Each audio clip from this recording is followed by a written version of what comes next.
ምክንያት ነው እስልምና የተመቸ የሙስሊም እስልምና የተመቸ በምን ምክንያት ነው? በቃ ሐቀኛ ነው። ሁሌ ለአላህ ይኖራል። የተዋጣ ይፈልግም አላህ ውጪ ወደ ሌላው መንገድ ወዲ ፈጣሪ ምን ተውሎ ፈጣሪ ይወድ ነው እና የመጀመሪያ የነበረውም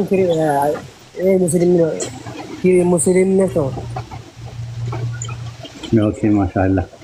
ስለዚህ ከአላህ በስተቀር በሐቅ የሚመለክ አምላክ የለም ብለህ ነብዩ መሐመድ ደግሞ የአላህ መልእክተኛና ባሪያና ብላችሁ መሆናቸውን አምነሃል አይደል? ተቀብለሃል። እንትኑ ሐሳቡን ገብቶሃል? ኦኬ። ስለዚህ ከኔ ጋር እኔ የምለው ሻሃዳ አብረህ ተከትለህ ስላለ ማለት ነው። እሺ። አሽሃዱ አላ ኢላሃ ኢላላህ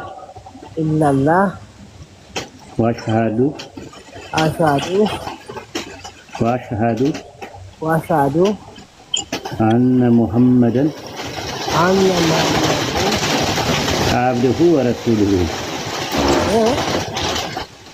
አብዱሁ ወረሱሉሁ እኔ ከአላህ በስተቀር በሐቅ የሚመለክ አምላክ እንደሌለ በሐቅ የሚመለክ አምላክ እንደሌለ በሐቅ የሚመለክ አምላክ እንደሌለ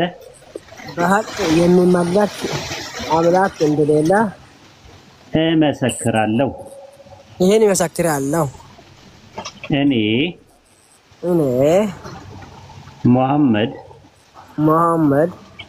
የአላህ ባሪያና መልእክተኛ መሆኑን በልቤ አምኜ በአፌ እመሰክራለሁ። ማሻአላህ አላሁ አክበር ተክቢር አላሁ አክበር ማሻአላህ አላሁ አክበር። ኡስታዝ ጀማል የሚጨምሩለት ነገር ካለ እስቲ ትንሽ ያጠር ያለች ዳዋ አድርጉለት። መርሐባ። አልሐምዱሊላህ ጥሩ ወንድማችን ሆነሃል። ኢንሻአላህ ካሁን በኋላ ያለው ነገር በኢስላም በቃ ተግባራዊ ማድረግ ነው። እስልምና ሌላ ነገር የለውም። ሁሉ ነገር በተግባር የሚያስገኝ እምነት ነውና እንግዲህ ጥሩ ወንድማችን ነህ። ደስታ ማለት እንግዲህ ያው ደስታ ነው። ከፈለክ የፈለከውን ስም የአባትህን ስም ብቻ ነው እንጂ ማትቀይረው። ከዚህ በኋላ ደስታ መባልም ከፈለክ ደስታው ማለት ትችላለህ። የፈለከውን ደግሞ ቢሆንልህ ስም ይሄ ይሆናል የምትለው ካለ ያንን ስም አሁኑን እናጸድቅልሃለን። ከዛ ቀጥሎ አሁን ገላህን ትታጠብና እንግዲህ ኢሻ አልፏል። ሱብሂ ላይ ግን ወደ ሰላት ትገባለህ። ሸሪዓው የሚለው ይሄንን ነው። ለምን? እምነት በተግባር ነው። እምነት በተግባር ስለሆነ ይሄንን ተግባራዊ ታደርጋለህ። ይሄንን ለማድረግ ኢንሻአላህ ዝግጁ ነህ አይደለም? ደስታ ነኝ። ማን ይሁንልህ ስምህ? ራሱም ይሁንልኝ። በቃ خلاص በተመቻም ቀይሩ። አይደለም ያንተም ፍቃድ ቢኖርበት የተሻለ ነው። መሐመድ አላሁ አክበር እስሙን ምን አስማኢ ረሱል ሰለላሁ ዐለይሂ ወሰለም ከስሞች ሁሉ አንዱ የራሱሉ የመሐመድ ሰለላሁ ዐለይሂ ወሰለም የሳቸው ስም ነውና ይህን ስም ኢንሻአላህ ወረፋዕና ለከ ዚክረከ ብሏል። አላህ ስምህን ከፍ እናደርገዋለን ብሏልና ኢንሻአላህ የሳቸውን ስም በመያዝህ ትልቅ ነውና ኢንሻአላህ መሐመድ የተባለ ሰው ደግሞ ተግባሩም የመሐመድን ስራ ነው የሚሰራው። ኢንሻአላህ ያለው ሁኔታ በዚህ ነው። በርታ፣ አላህ ያበርታ። ማንኛውንም እስላማዊ የሆነ ትምህርቶችን በመጠየቅ ባለማፈር ማድረግ የሚጠበቅብህን ነገር ኡስታዞች ይኸው ኢንሻአላህ ሜን ፒክ አፕ ካንተው ጋር ስለሆነ ያው እየተረዳዳን ያለውን ነገር እንማማራለን ኢንሻአላህ። መሐመድ የአባት ስም ማን ነው? محمد أبرا خلاص قطمال محمد أبرا خلاص محمد أبرا الحمد لله الحمد لله يا وني قدمي يغباو بمهوني نو እንጂ ያው ወሂድም እንደምታየው ሁላችንም ከጎንህ ነን ኢንሻአላህ محمد أبرا مرحبا استاذي ብዙ ማለት محمد بلشي مين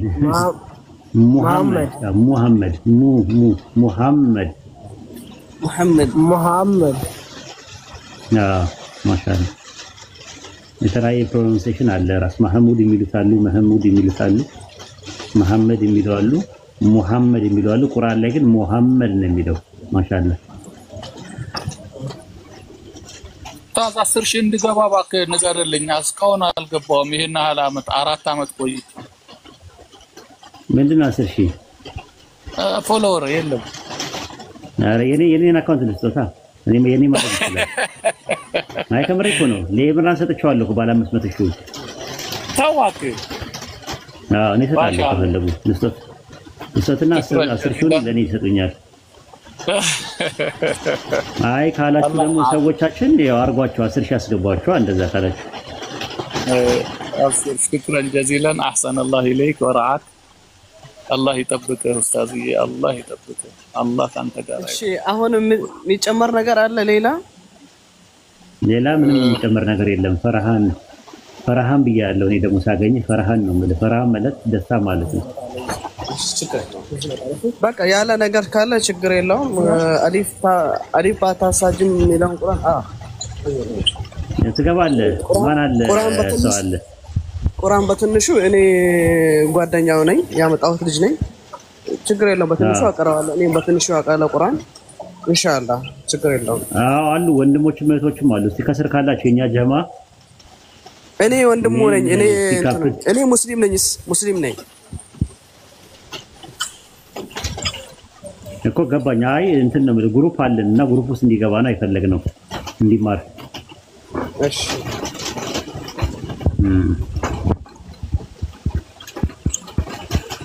አዊ መታላለች እየተሽከረከረች ነው እንትገባ እሷን ታገኛታለህ ቆይ እሺ ያው ገብታለች አዊ አሰላሙ አለይኩም ወራህመቱላሂ ወበረካቱ ኡስታዝ ሀዊ ወአለይኩም ሰላም ወራህመቱላሂ ወበረካቱ ኡስታዝ እንዴት ናችሁ አገኘው እስቲ ሜን ፒካፕል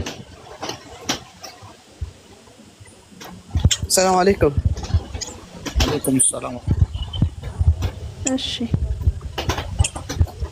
ወአለይኩም ሰላም ወራህመቱላሂ ወበረካቱ ወንድሜ በውስጥ ቁጥርን አስቀምጥልኝ ወደ ቂራ እሺ ችግር የለውም ፎሎ መልስልኝ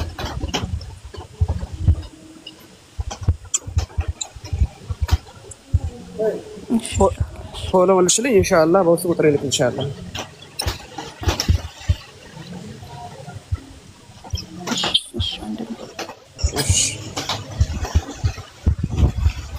ኦኬ ቲጂ የድንግል ማርያም ልጅ አለች ቤታችን እስቲ ቅድሚያን እንስጣት ቲጂ ይሰማሻል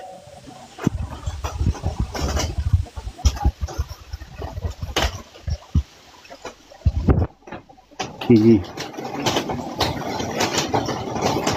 አለች ቲጂ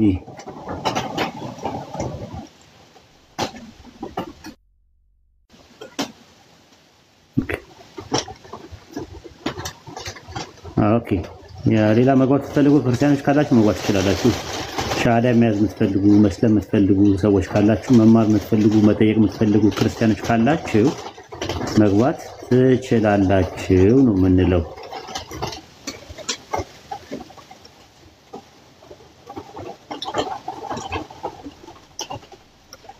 ሚስ ገብተሻል እኮ አሁን መጠየቅ ትችያለሽ የቅድሙን ጥያቄ አልነበረም ጥያቄ አይደለም በቀደም ለታ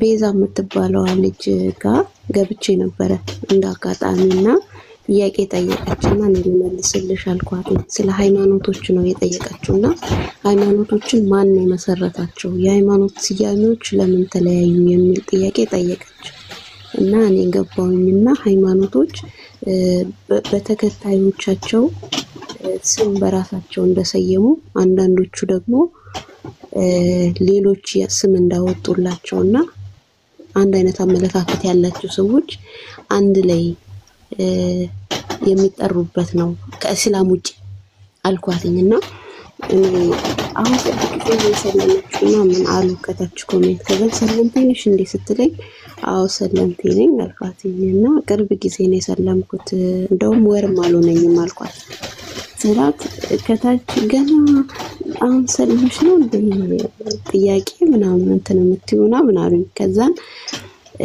ስለ ሃይማኖቶች ስያሜዎችን ያው ማውቀውን ያብራራሁለት ኢስላም የሚለው ግን ከአላህ እንደሆነና ከቁርአንም ደግሞ እንዳለ እሱንም ነግሬያት ስለ ኦርቶዶክስ ፕሮቴስታንት ካቶሊክ የሚለውን ስያሜዎቻቸውን እየነገርኳት ኦርቶዶክስ የኢትዮጵያ ኦርቶዶክስ ብቻ መጠሪያ አይደለም ኦርቶዶክስ የሚለው ጥሬ ቃሉ ቀጥተኛ ማለት ነውና ይሄንን ደግሞ ለራሳቸው ነው የሰየሙት አንዳንድ በብዛት የማይታወቅ ግን እኔ አጋጣሚ ያገኘሁት ኦርቶዶክስ ኢስላም ኦርቶዶክስ ሙስሊም የሚባሉ አሉ አልኩኝ ከዛን ይሄን ከኛ ያመጣሽው እንደዚህ ያንን ነገር ብለው በጣም ብዙ ሲናገሩኝ ነበርና ይሄን ነገር አንተ ታውቃለህ ብዬ አስባለሁ ኦርቶዶክስ ማለት ክርስቲያን አይደሉም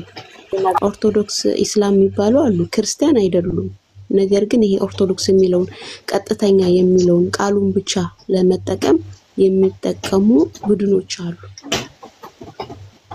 ይሄንን ታውቃለህ ኡስታዝ ኦርቶዶክስ ማለት ከበፊት ጀምሮ የነበረው እንትን የትምህርት ስም ነው ራሱ ኦርቶዶክስ እና ሄቴሮዶክስ የሚባል ነገር አለ ኦርቶ ማለት ቀጥ ያለ ማለት ነው ዶክስ ማለት ምስጋና ማለት ነው ወይም ደግሞ አመለካከት ማለት ነው ትርጉሙ የግሪክ ቃል ነው ሄቴሮዶክስ ማለት ደግሞ ሄቴሮስ ማለት የተለየ ማለት ነው ወይም የተዛባ ማለት ነው ዶክስ ማለት ወይ ክብር ወይም አመለካከት ማለት ነው ኦርቶዶክስ እና ሄቴሮዶክስ የሚባለው ትምህርት ላይ ነበር ከጥንት ጀምሮ የነበረው ለምሳሌ አይሁዳኖች ጋር ቀጥ ያለው ትምህርት ምን ይባላል ኦርቶዶክስ አይሁድ ይባላል በዲኑል ኢስላምም ደግሞ አህለ ሱና ወል ጀማ ወይም ቀጥተኛ ያለው የሱና ባለቤቶች የሆኑትን ትምህርታቸው ኦርቶዶክስ ኢስላም ይባላል ቀጥተኛ የሆነ አመለካከት ቀጥተኛ የሆነ አስተሳሰብ ቀጥተኛ የሆነውን እምነት ለማመልከት ማለት ነው በኋላ ላይ ነው በ1054 ላይ የኦሪየንታል ማን የምስራቃውያን የሚባሉትና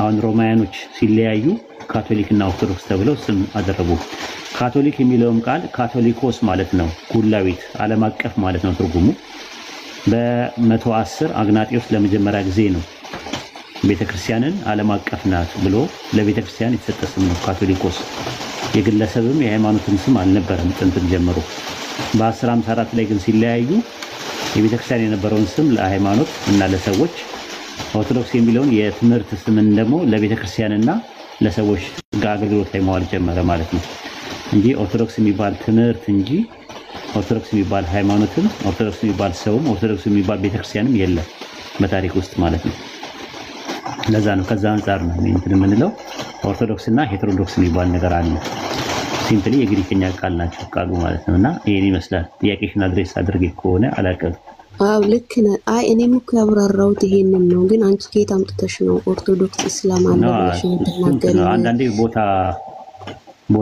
አሁን አንድ ሳልጅ ለአንድ ሳልጅ አሁን ምንድን ነው የምትሰጪው ጥርስ ስላላወጣ አጥንት ነው የምትሰጪው ወተት ነው ፍስስ ነው የምትሰጪው ወተት ነው እንደዛ ያለ ቦታው እንትን ነው ቆሻሻ ነው የሚሆነው እውነት ያለ ቦታው የተናገሩት ሙስሊሞች ናቸው ማለት አንቺ ትናንትና መጥተሽ የሌለ ነገር እስልምና ውስጥ ለምን አይደለም እንደዛ እኮ እያልኳቸው አይደለም የቃሉ ትርጓሜ ቀጥተኛ ማለት ነው እና ይሄንን ቃሉን ብቻ ነው እንጂ ወሰዱት እነሱ ክርስቲያን ናቸው አይደለም ቦታሽ አይደለም አንበሳ ጋር አንድ ጊዜ ነብርና ተኩላ ተጣልተው ክስ ብለው አንበሳ ጋር ሄዱ ከዛ አንበሳው ጥፋተኛ ማን እንዳረገ ታውቂያለሽ ነብርን ያደረገው እንዴት ተናኩለኝ እሱ ነው ምናምን እያልሽ አይደለም ጥፋቱ ያለ ቦታ ነው የተገኘበት ቦታ ነው እንጂ ጥፋቱ የሱ እንደሆነ አውቃለሁ ግን ቦታ ደረጃ አይደለም ማለት እና አንዳንድ ጊዜም የምታወራቸው ሰዎች ምን አይነት አንደርስታንዲንግ አሉ ብለሽ መገመት መቻል አለብሽ እና ቦታው አይደለም የውቀት ቦታ አለ የውቀት ቦታ ያለው ነው በነገራችን ላይ እንደዛ ስል የማናት የቤዛን ቦታ የውቀት ቦታ አይደለም ያደረጉት ሰዎች እንደዛ የተቃወሙ ሰዎች ውቀቱ ስለሌላቸው በዛ ላይ ግንዛቤ ስለሌላቸው ለማለት ፈልጌ ነው ምናልባት ቤዛን ለመናገር ፈልጌ አይደለም አይ ቲንክ እሷም እንደዛ ተረዳው ከዛ አንፃር ነው መታየት ያለበት በርቺ አላህ ያበርታሽ አንቺ ገና ስሉጥ አይምሮ ነው ያለሽ ገና ብዙ ታሪክ ያለሽ አብሽሪ እየጠየቁ ስለሆነ ሲያገኙ ምን ቦታ አንቺ ኦርቶዶክስ እስላም አለ ብለሻል ኬታ መስጠሽ ነው ያሉ ስለሆነ ግልጽ እንድታረጋላችሁ ነው የሰሙ ሰው በቲዮሎጂ ደረጃ ነው ያ ነገር የተቀመጠውና ላያቆት ይችላሉ እሺ አዝ ቲዮሎጂ ሌቭል ነው ያንን መጠቀም ያለብሽ እንጂ በኖርማል ሲያሜ መጠቀም አግባብ አይደለም ያለ ቦታው ነው ነገር እውነት ቆሻሻ ቦታ ላይ ሲሄድ እውነት አይሆንም እውነት ምን ይፈልጋል ቦታና ጊዜ ይፈልጋል አይፈልግም ስለ ካልኩለስ አንድ የአራተኛ ክፍል ልጅ የአራተኛ ክፍል ተማሪ ማስተማር ትያለሽ አይቻልም የለም በቃ እንደዛ ነው እና ከዛ አንፃር ነውና ቦታ አንዳንዴ ቦታሽን ማወቅ ይቻላል ለብቻ አንቺ ምጡቅ አይምሮ ያለሽ ነሽ ስሉጥ አይምሮ ያለሽ ነሽ ስሉጥና ምጡቅ ያለው አይምሮ ዝም ብሎ ያለ ቦታ አይደለም ራሱ ማለት ነው ቦታሽን መምረጥ ነው አትጂትን ቦታ እኛ ቤት ስንከፍት ከኛ ጋር ታወሪያለሽ ማስተማሩን ፈልጊው ነገር ካለም ታስተምሪያለሽ ማለት ነው እሺ ግናለው ያው ይሄንን ግልጽ ለማድረግና አንተ ደግሞ ስለሚያከብሩ ግልጽ እንድመልስላቸው ብዬ ነው የሌለ ነገር አምጥቼ እንዳላወራው እንደመስጠት ነው ሰው አይደለም የሚለው ማያከብረኝም አለ አከበረኝ አወረደኝ እኔ ምንም አይመስለኝም የት ያገኘኝ ያለን እኔ የሚያከብረኝም የሚያወርደኝ እኔ ቤቴን ከፍታለሁ መናገር ፈልገው ነገር ተናግሬ ሁሉ ብዬ ወደ ቤቴ ከዛ በኋላ ምን ያውሩ እኔ ምንም ማቀው ነገር የለም እንደ ፍጥምጥማ አይ ቆንጆ እንቅልፈተኛለሁ እነሱ ለሊቱ ሙሉ ወይድ እያሉ ያድራሉ ማለት ነው ልዩነታችን እሱ ነው ያ ነው ሊዱ ቅድም ነው የሳክሽብኝ ሰላም ብያለሁ ሊዱ ሰላም ኡስታዝ እንዴት ነህ እንዴት ነሽ ምንድነው የሳክሽብኝ ቅድም ሻሃዳ መያዝ የምትፈልጉ የምትሰልሙ ስላይሰልምም እንዴ ሰው አይ አይሰልም ግን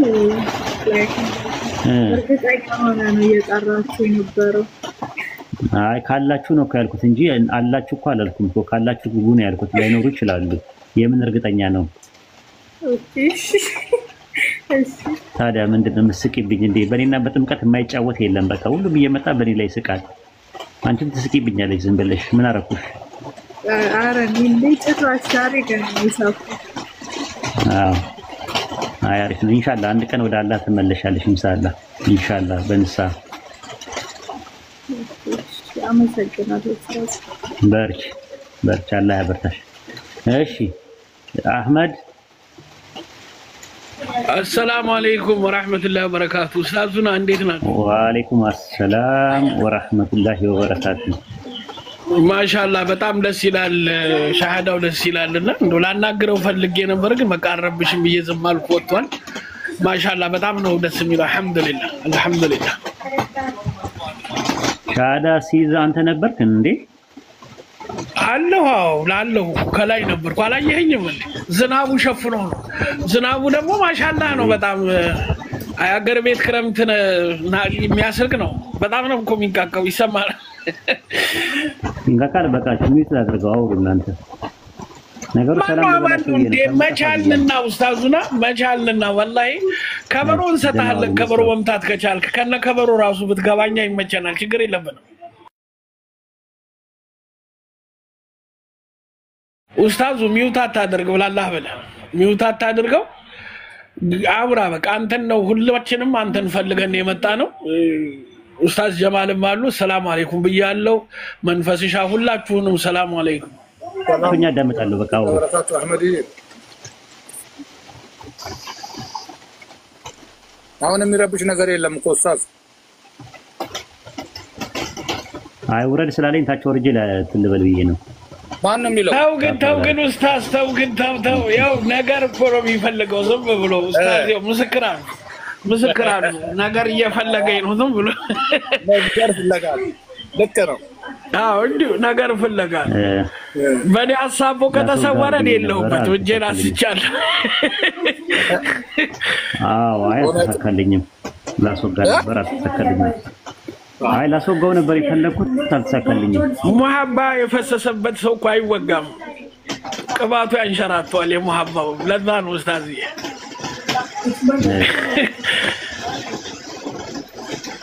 አሪፍ ነው ኢንሻአላህ። ማሂ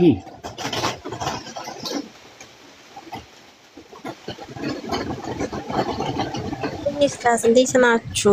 ሰላም ነሽ? ፈጣሪ ይመስገን ሰላም ነኝ። ደህና ነህ? ማሻአላህ አልሐምዱሊላህ። ክብርና ምስጋና ለዓለማቱ ጌታ ለአላህ ይሁን። አንቺ ደህና ነሽ? አለሁኝ። ክብርና ምስጋና ለሁዌ የኔን ነፍስ ለፈጠረ አምላክ ይሁን። እንዴት ነህ አንተ? ሁላችሁም ሰላም ብያለሁ።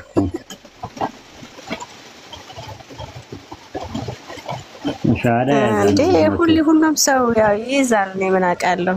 ቶሎ ይይዛል። እኔ ግራ ገባኝ እኮ አንተ ችግር ነው። አንቺ ብቻ ቀረሽ።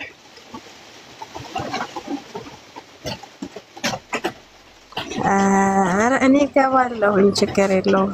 አንድ ቀን ፈጣሪ በሰማይ እንደሚይዝ ተስፋ አለኝ። ማለቴ እናንተ ከምታመልኩት አምላክ ጋር ነፍሴ እንደምታርፍ አምናለሁ። ችግር የለውም። ኢንሻአላህ አብሽሪ፣ ችግር የለውም። ጊዜ ሰጥተሽ የህይወትሽ ጉዳይ ስለሆነ ብዙ የሚያጣድፍም ነገር ምናምን ነገር ሳይሆን ረጋ ማለት ይፈልጋል። ምንም ነገር ለውሳኔና ኢንሻአላህ በርቺና እንትን በይ፣ ረጋ ብለሽ ጊዜ ስጪው ለራስሽ ማለት ነው። ኢንሻአላህ ብዙ መጫን አልፈልግም። ለበዓሉ ድምቀት ነው እንደዛ ያልኩሽ። መግባት ተፈልጉ ከጥያቄ ያለሽ ማሂ? ኡስታዝዬ ሰላም አለይኩም። ኡስታዙን አፍዋን እንደው ያህዌ ስትል ሰምቻታለሁና በነካህ እንትን እጅ በዛው ያህዌ የሚለው ኬት እንደመጣ አንተ እንድትነግራት ነው የምፈልገው። አንተ ንገራት ያህዌ ምን ማለት ነው? ወይ አንዴ እሺ አንዴ እንትን ልበልና እንትን ልበል ጥያቄ ካላት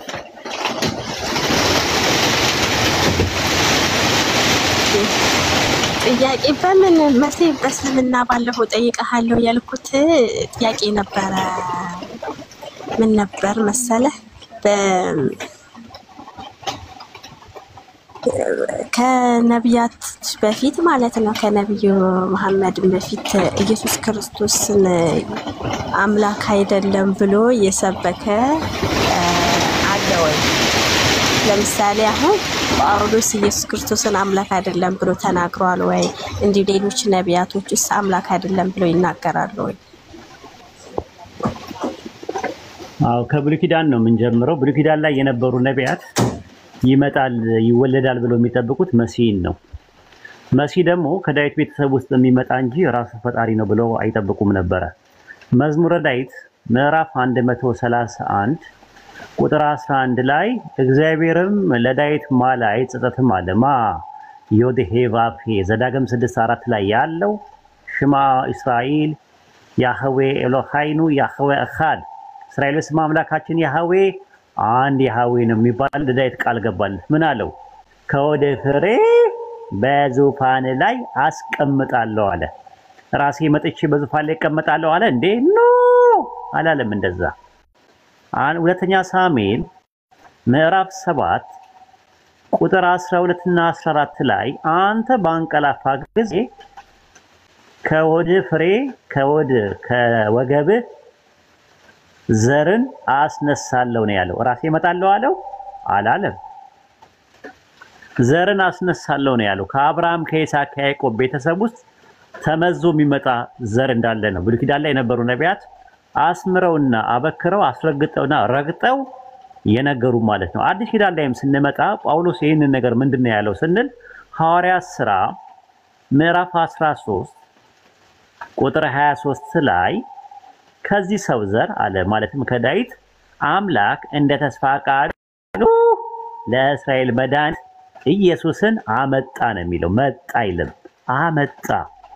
አምላክ ራሱ መጣ ይላል አይልም፣ አመጣ ነው የሚለው። ስለዚህ ኢየሱስ አምላክ ነው ብሎ ኢየሱስ ያወጀበትም ነገር የለም፣ አንድ አምላክ የሚባለው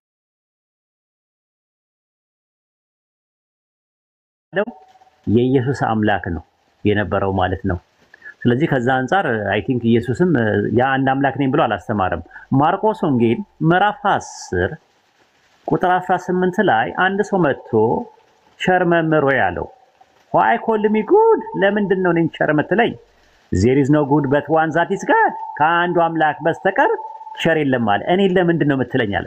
why call me good? እኔን ለምንድን ነው እኔነቱን ከአንድ አምላክ አውትሳይድ አድርጎ ነው ያወጣው። ኤክስክሉድድ ነው ያደረገው አውጣው ኢየሱስ ራሱ። ጳውሎስም በአንደኛ ጢሞቴዎስ ምዕራፍ 2 ቁጥር 5 ላይ አንድ አምላክ አለና there is only one God and one mediator between God and men። በአንድ አምላክና በሰዎች መካከል ያለው መካከለኛ አንድ አለ አለ። ዘማን ክራይስት ኢየሱስ እሱም የሰው ነው ክርስቶስ ኢየሱስ ነው አለ። ሐዋርያት ሥራ ምዕራፍ 2 ቁጥር 22 ላይ የናዝሬቱ ኢየሱስ በድንቅና በተአምራት ከአምላክ ዘንድ ለእናንተ የተገለጠ ሰው ነበር ነው የሚለው። ስለዚህ የናዝሬቱ ኢየሱስ ማለት በአንድ አምላክና በሰዎች መካከል መካከለኛ ሆኖ ሲያስተላልፍ የነበረ ኦንቶሎጂካሊ ሰው ነበር። ሜታፊዚካሊ ደግሞ መልእክተኛና ነብይ መሲህ ነበር ማለት ነው። ይሄንን ነው ከጥንት ጀምሮ ሲያምኑ የነበረው። እንደዛ ከሆነ እንደዛ ብሎ የሚያምኑ የኢየሱስ ተከታዮች ነበሩ ሲባል አዎ ኢቦናይት ናዝራውያን ቁርአን እስኪመጣበት ጊዜ ድረስ ሰንሰለታቸውን ጠብቀው የነበሩ ሰዎች ናቸው። ዳይናሚክ ሞናርኪዝም የሚባለው እነዚህ ሁላ በታሪክ ውስጥ ነበሩ። ግልጽ ነው። ጉድ በጣም እንጂ አንድ ጥያቄ ጠይቀሃለሁ አንተ። ኦኬ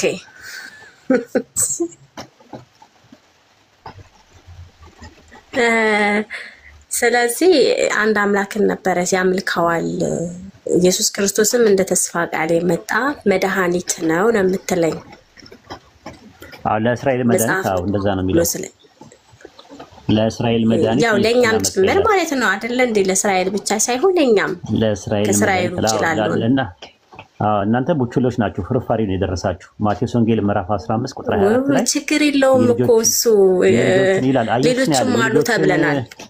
የልጆችን እንጀራ ለቡችሎች መስጠት አይገባውም ስትል አይ ቡችሎችም እኮ ከልጆች የተረፈውን ትርፍራፊ ያገኛሉ አለች። ያው ትርፍራፊ ነው የደረሳችሁ፣ ፍርፋሪው ይገባችኋል ለእናንተ ማለት ነው። እናንተ ልጆች አይደላችሁ። ልጅነትም ኪዳንም የሕግ መስጠት ለእስራኤላውያን ነው ብሎ ነው ሮሜ 9:1 ላይ የሚናገረው። እናንተ ፍርፋሪው ደርሷችኋል፣ ቡችሎች ናችሁ።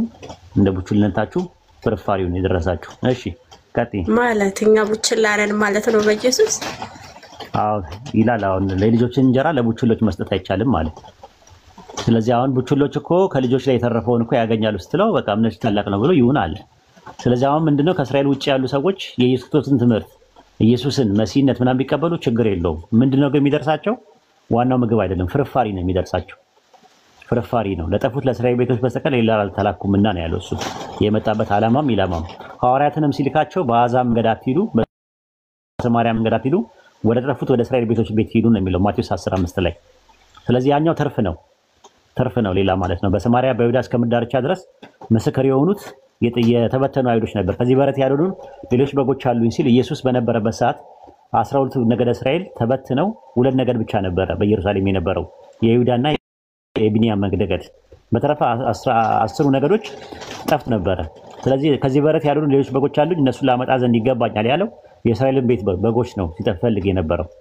እናንተ ግን በግም አይደላችሁ ከመነሻው ፍርፋሪ ቡችሎች ብሎ ነው ያስቀመጣችሁ። አረስራ ፍራስ ወይድ ግን እግዚአብሔርን እንደው ልቦልክህና ልገላገል እንዴ ወይ ካልሆነ እንዴ አረታ እንደዛማት ላይ ለዛንቺማ ከወለክሽኝ እኔ ራሴ እዚህ ቲክቶክ አቆማለሁ። ማሂ ከጠፋ ለቀር አብረን መጥፋት ያለብን እኮ እኛ ነን። በግ ምን ያህል እኛ ነን፣ በጎችም እኛ ነን። የእስራኤል ቤት ናቸው የጠፉት የእስራኤል ቤቶች ነው የሚለው። በጎች እረኛ ነው። እረኛው የመጣው ለእስራኤል ቤት ነው። ራሱ በእረኛ አስነሳላቸዋል ብሎ ሕዝቅኤል ላይ ኤርሚያስ ላይ የተለያየ ቦታ ላይ ሲናገር የነበረው እረኛ አመጣለሁ ያለው መሳያ ነው። ዘፕሮሚስድ መሳያ ነው። ሐዋርያት ሥራ ምዕራፍ 2 ቁጥር 22 ላይ እናንተ የእስራኤል ሰዎች ሆይ የናዝሬቱ ኢየሱስ በድንቅና በተአምራት ከአምላክ ዘንድ ለእናንተ የተገለጠ ሰው ነበር ነው የሚለው። ለእናንተ የእስራኤል ቤቶች ሆይ የእስራኤል ሰዎች ሆይ ይላል። ሐዋርያት ሥራ ምዕራፍ 13 ቁጥር 23 ላይም እንደ ተስፋ ቃሉ ለእስራኤል መድኃኒት ኢየሱስን አመጣል። ለአንቺ መድኃኒት ነው ብለሽ ከተቀበልሽው ችግር የለውም። ተርፎ ነው ፍርፋሪው ነው የደረሰሽ። ቡችላ ነሽ ራሱ ማለት ነው። ልጅ አይደለሽም አንቺ። ቡችሎች ይላቸዋል። ቡችሎች አሃ ልጅ የተባልነው በክርስቶስ ኢየሱስ ልጅነትን ያገኘው ያ ልጅነት ቀርቶ አህዛብና አይሁድ አንድ ሆኖ ጳውሎስ ናቸው ያስተማሩት። የለም እሱ በኋላ ላይ ነው የአሕዛብ ሐዋርያ የተላኳል። እነ ጴጥሮስ የተላኩት ለእስራኤል ቤት ነው። ለዛ ነው ጥል የነበረው እኮ ገላትያ ላይ እኛ ከሰበክነው ወንጌል የተለየ የሚሰብክላችሁ የተረገመውን ሲባል በገላትያ፣ በኤፌሶን፣ በፊልጵስዩስ በተለያየ ቦታ አይሁዳኖች ተበትነው ነበረ። 12 ሐዋርያቶች ለተበተኑት ነው ራሱ ያዕቆብ ምዕራፍ 1 ቁጥር 1 ላይ ለተበተኑት ለእስራኤል ቤቶች ነው የሚለው። ለ12 ወገኖች 12ቱ ነገደ እስራኤል ነው የተላኩት። የተመረጡት ስንት ሰዎች ናቸው? ኢየሱስ የመረጣቸው ሐዋርያቶች ስንት ናቸው? ቁጥራቸው ታውቃቸዋለሽ? 12 ሰዎች ናቸው። ለምንድን ነው ያደረገው? 12ቱ ቤተ እስራኤል ውስጥ እንዲሄዱ ማቴዎስ ወንጌል ምዕራፍ 19 ቁጥር 28 ላይ እናንተ በ12 ዙፋን ላይ ለመቀመጥ በ12ቱ ነገደ እስራኤል ላይ ልትፈርዱ በ12 ዙፋን ላይ ትቀመጣላችሁ አላቸው። ስለዚህ 12ቱ ነገደ እስራኤል ናቸው ያሉት። ለ12ቱ ነገደ እስራኤል 12ቱ ሐዋርያት ተመርጠው ወንጌልን ለነሱ እንዲያደርሱ ነው የተጠሩት። እነዛ ደግሞ 12ቱ ቤተ እስራኤል ደግሞ ጠፍተዋል፣ የሉ። ኢየሱስም ላመጣ ዘንድ ይገባኛል ብሎ በሐዋርያት አማካኝነት እኔ እንደላኳቸው አብ እኔ እንደላከኝ እኔ እልካቸዋለሁ አለ። አብ ኢየሱስን የላከው ለእስራኤል ቤት እንደሆነ ሁሉ ኢየሱስም ደግሞ ሐዋርያትን ሲላካቸው ለጠፉት ለእስራኤል ቤት እንጂ ወደ ሌላ አትሂዱ ብሎ ነው የላካቸው።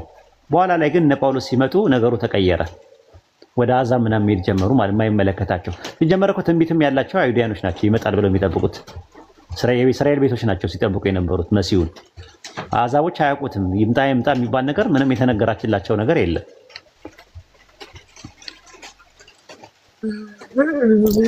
ችግር ነው። እሺ የዮሐንስ ወንጌል ምዕራፍ 12 ላይ ኢየሱስ ክርስቶስ የቃል ይፈርድባችኋል ሲል ያ የተናገረው ቃል የአምላክ ቃል ስለሆነ ነው የሚፈርድብን። ሁጃ ይቆምባችኋል፣ ምስክር ይሆንባችኋል ነው። በፍርድ ቀን የሚፈርዱት እነማን ናቸው ይላል ማቴዎስ 12 ቁጥር 38 ላይ የፍርድ ቀን በዚህ ትውልድ ላይ ተነስታ ትፈርድበታለች አለ ንግስት አዜብ። ምን ማለት ነው ንግስት አዜብ ትፈርዳለች ሲል? በዚህ ትውልድ ላይ የነነዌ ሰዎችም በፍርድ ቀን ይፈርዳሉ ይላል። ምን ማለት ነው ይፈርዳሉ ሲባል? ይፈርዳሉ፣ ይመሰክሩብናል ነው እንጃ። እኔ ምን አውቃለሁ። ማቴዎስ ወንጌል ምዕራፍ 19 ቁጥር 28 ላይ በ12ቱ ነገደ እስራኤል ልትፈርዱ በ12 ዙፋን ላይ ትቀመጣላችሁ ይላል። ምስክር መሆን ማለት ነው። ኢየሱስ የተናገረው ንግግር ሁጃ ይቆምባችኋል ማለት ነው። ማቴዎስ ወንጌል ምዕራፍ 12 ቁጥር 34 ላይ እንደዛ ነው። ከቃል የተነሳ ትጸድቃለህ፣ ከቃል የተነሳ ትኮንናለህ። የሰው ለሚናገረው ለእያንዳንዱ ነገር በፍርድ ቀን መልስ ይሰጥበታል ይላል። ይሄን ሁጃ ይቆምበታል። አልሰማውም አይልም። ዮሐንስ ወንጌል ምዕራፍ 3 ቁጥር 16 ላይ በእርሱ የሚያምን ሁሉ የዘላለም ሕይወት እንዲኖረው እንጂ እንዳይጠፋ እግዚአብሔር አንድያ ልጁን ስለደረሰ ዓለም እንዲወደዋልና አለ። ዓለም በልጁ እንዲድን እንጂ በዓለም ላይ እንዲፈርድ አላከውምና በልጁ የሚያምን አይፈርድበትም። በማያምን ግን በአንዱ በልጁ እግዚአብሔር ልጅ ስም ስላላመነ አሁን ተፈርዶበታል አለ። ብርሃን ወደ ዓለም መጣ።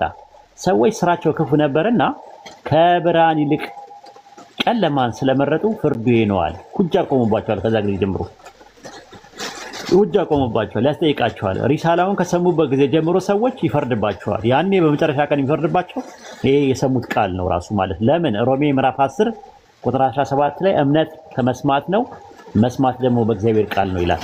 ያልሰሙትስ እንዴት ያምናሉ? ያለ ሰባኪስ እንዴት ይሰማሉ ይላል።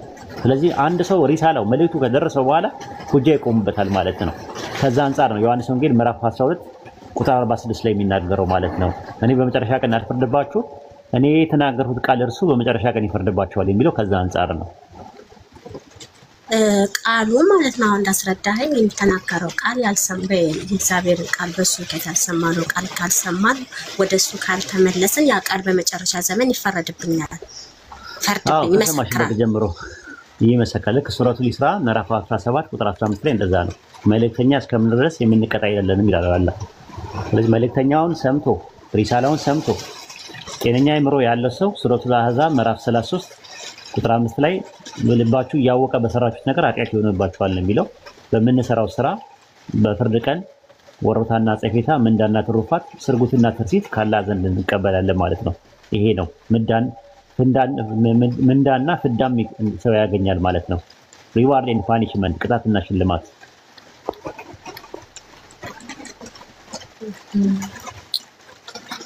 አይ ከባድ ነው። ስለዚህ እኔ የፈለኩት አምላክ ነው ይፈርዳል የሚለውን ነበር። አብሽሪ አንቺ አሁን እኮ ትንሽ ነው የቀረሽ ራሱ አሁን አንቺ ያለሽው ቁርአኑ የሚናገረው ነገር አለ እሱ ላይ ነው ያለሽው እና መስመር ላይ ነሽ ያለሽው። አብሽሪ ራስሽ የምታመልኪው አሁን የአብርሃምን አምላክ ነው እያመለክሽ ያለሽው። ኦልሬዲ ጀመረሻል የአብርሃምን አምላክ ማለት ነው። የአብርሃም አምላክ ደግሞ የይስሐቅ አምላክ የያዕቆብ አምላክ ደግሞ አንዴ መስመሩ ላይ ከገባሽ እንደዛ ኦሪት ዘጸአት ምዕራፍ 3 ቁጥር 13 ላይ ሙሴ ኤሎሂምን እነሆ እኔ ወደ እስራኤል ልጆች በመጣው ጊዜ የአባቶቻቸው አምላክ ወደ እናንተ ላከኝ ባልኩ ጊዜ ስሙ ማን ነው ባሉኝ ጊዜ ምን ልበላቸው አለው። ያህዌ ምን አለው? ኤሎሂም መልሶ ይሄ አቸሬ ይሄ አለው ይላል። ለእስራኤል ልጆች ይሄ ወደ እናንተ ላከኝ ትላላችሁ አለ። በዚያው መሰረት ይሄ ማለት የአምላክ ስም ነው። ይሄ ማለት ምንድነው? እኖራለሁ ማለት ዘሊቢንጓን ማለት ነው ራሱ ማለት ነው። ከዛ በኋላ ነው ካለው በኋላ ምን አለ?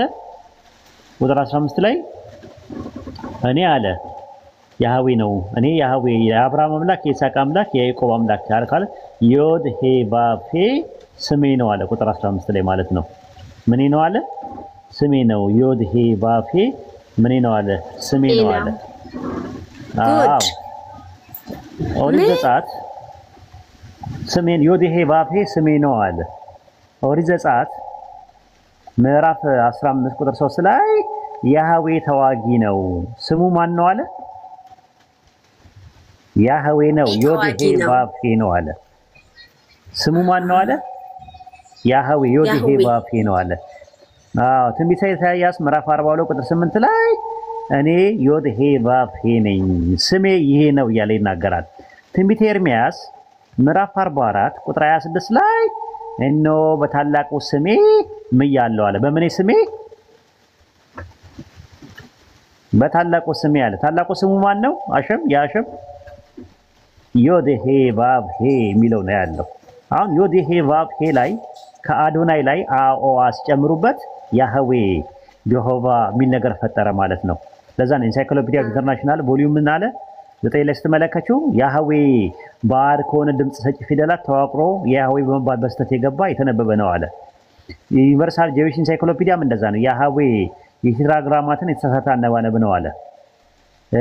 ኢንሳይክሎፒዲያ ኦፍ አሜሪካ ደግሞ ሲናገር ያህዌ ለእስራኤል አምላክ የተሳሳተ ስም ነው አለ። ዮድ ሄ ቫቭ ሄ ነው ትክክለኛ የመጀመሪያ የነበረው።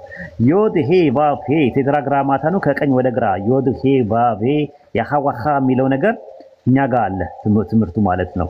ረሱል ሰለላሁ ዐለይሂ ወሰለም በሐዲስ ላይ ሱነን ኢብኑ ማጃ መጽሐፍ 34 ሐዲስ 30 ላይ ሲናገሩ ያላህ ታላቁ ስም በእርሱ በተማጸኑበት ጊዜ የሚቀበልበት ይህ በሶስት ስራዎች ላይ በበቀራ በአሊ ኢምራን በጣሃ ውስጥ ይገኛል አሉ ረሱል ሰለላሁ ዐለይሂ ወሰለም።